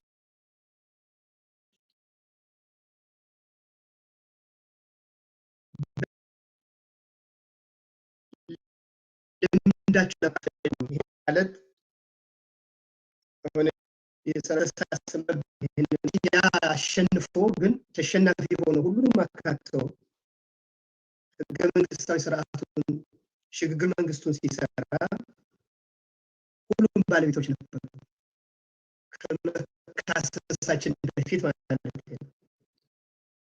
so basically አሽኖቹ እንኳን በጦርነት አሸንፈው በኦሮሞ እንቅስቃሴ ጀርባ ታዝለው መጥተው እንኳን አሁን ማፈናፈኛ ያሳጡን መሪዎች ሳይሆን ጠመንጃ ተሸክሞ አሸንፈው ቢሆን ይሄንን የሽግግር መድረክ ለመፍጠር አሁን ተዋጽኦ ነበር ከነጉድለቶቹ ማለት ነው። ስለዚህ ከሌሎች ብሔረሰቦች ጋር የነበረው ግንኙነት እንደ ግል የህወሓት መሪዎች ሳይሆን እንደ ትግራይ ብሔር ሲታሰብ ኢቭን አሁን ዲናይም ቢደረግ አንዳንድ ቦታ ላይ የጊዜ ጉዳይ ይሆናል እንጂ የትግራይ ህዝብ ልጆችን ልኮ በየበረሃው አጥንቱንም ደምንም አፍስሶ የተመለሰ ብሔር ነው ማለት ነው። ፕሮባብሊ ጸረ ፌደራል ኃይሎችን በትግራይ ላይ የሚያነጣጥሩበት አንዱ ምክንያት የትግራይ ብሔር ብናንበረክክ ሌሎቹ ብሔረሰቦች ዝም እናሰኛቸዋለን ከሚለው ፍልስፍናቸው ነው የሚነሳው። ሌሎች ብሔረሰቦች ከትግራይ ያነሰ አቅም ኖራቸው ዝም ይላሉ ማለት ግን አይደለም። እሱ ሌላ ጉዳይ። ግን ጸረ ፌደራሊስት ኃይሎች እስካሁን ድረስ በተገኙት 27 ከነ ችግራቸው ቢሆን የሰላምና የእድገት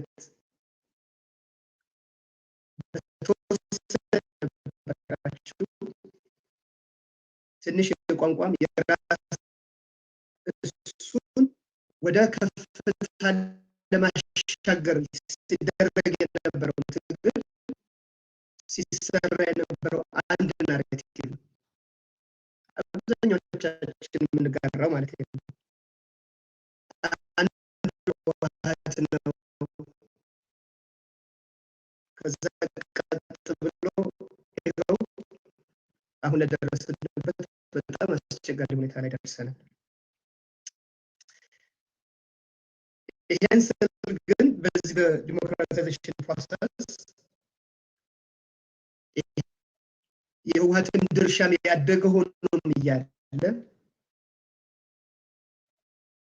ወደ ማዕከላዊነትና ወደ ጠቅላይነት መሄዱ ለስርዓቱ አሁን ለደረሰው አደጋ ሁላችንም ግንዛቤዋለን ማለት ነው። ወደ ሶሉሽን በኋላ እንመጣበታለን። ገና አንዳንዶቹ በናሬቲቭ ላይ ሳንስማማ ስንቀር አንድ with intention የተሳሳቱትን ናሬቲቮች ግራ መንገድ እየለካከልኩኝ አንዳንደኛ ነኝ። ስለዚህ ገዳ ሚዲያ ኔትወርክ አማን ብረግራ ዩቱብ ፌስቡክ ትዊተር fi karaa qunnamtii hawaasaa adda addaan sagalee uummata isaa ta'uun tajaajilaa ture ammas tajaajilaa jira. lammiilee oromiyaa sirna abbaa irreen sagaleen jalaa kaanfame gidiraa fi rooroon hiriyaa hin qabne irratti raawwachaa jiruuf sagalee ta'uun qabsoo sabichaa daran finiinsuuf kan hojjetu gadaa miidiyaa neetwoork. qabsoo bilisummaa oromoo utubuuf kan hundeeffame sagalee warra sagalee hin qabne ta'uun rakkoo lammiilee oromiyaa gurra addunyaan ga'aa jira. yeroo ammaa gadaa miidiyaa neetwoork bifa adda ta'een karaa chaanaalii gadaa bilisummaan qophii isaa tamsaasuuf haal duree xumuree jira. qophiilee gadaa miidiyaa neetwoork karaa chaanaal gadaa bilisummaan ni argattu yeroo jennu gammachuu guddaani. qophiileen gadaa miidiyaa neetwoork duree haqaa, oduu, keessoo oromiyaa, oolmaa oromiyaa tibbanaa fi qophii adda addaa isiniif qabannee jirra. dhimma qabsoo bilisummaa Oromoo irratti hoogganoota qabsoo bilisummaa Oromoo hayyoota Oromoo affeeruun egeree Oromiyaaf lammiilee ishee akkasumas rakkoo saba keenya irra ga'u addunyaatti saaxiluuf kan durii caalaa cimnee ni hojjenna. Gadaa Miidiyaa Neetwork karaa chaanaal Gadaa Bilisummaa Iwutalsaat torba waa frequency 1727 horizontal SR 27 fa eecaa torba muraasa irratti nu argattu. Gadaa Miidiyaa Neetwork utubaa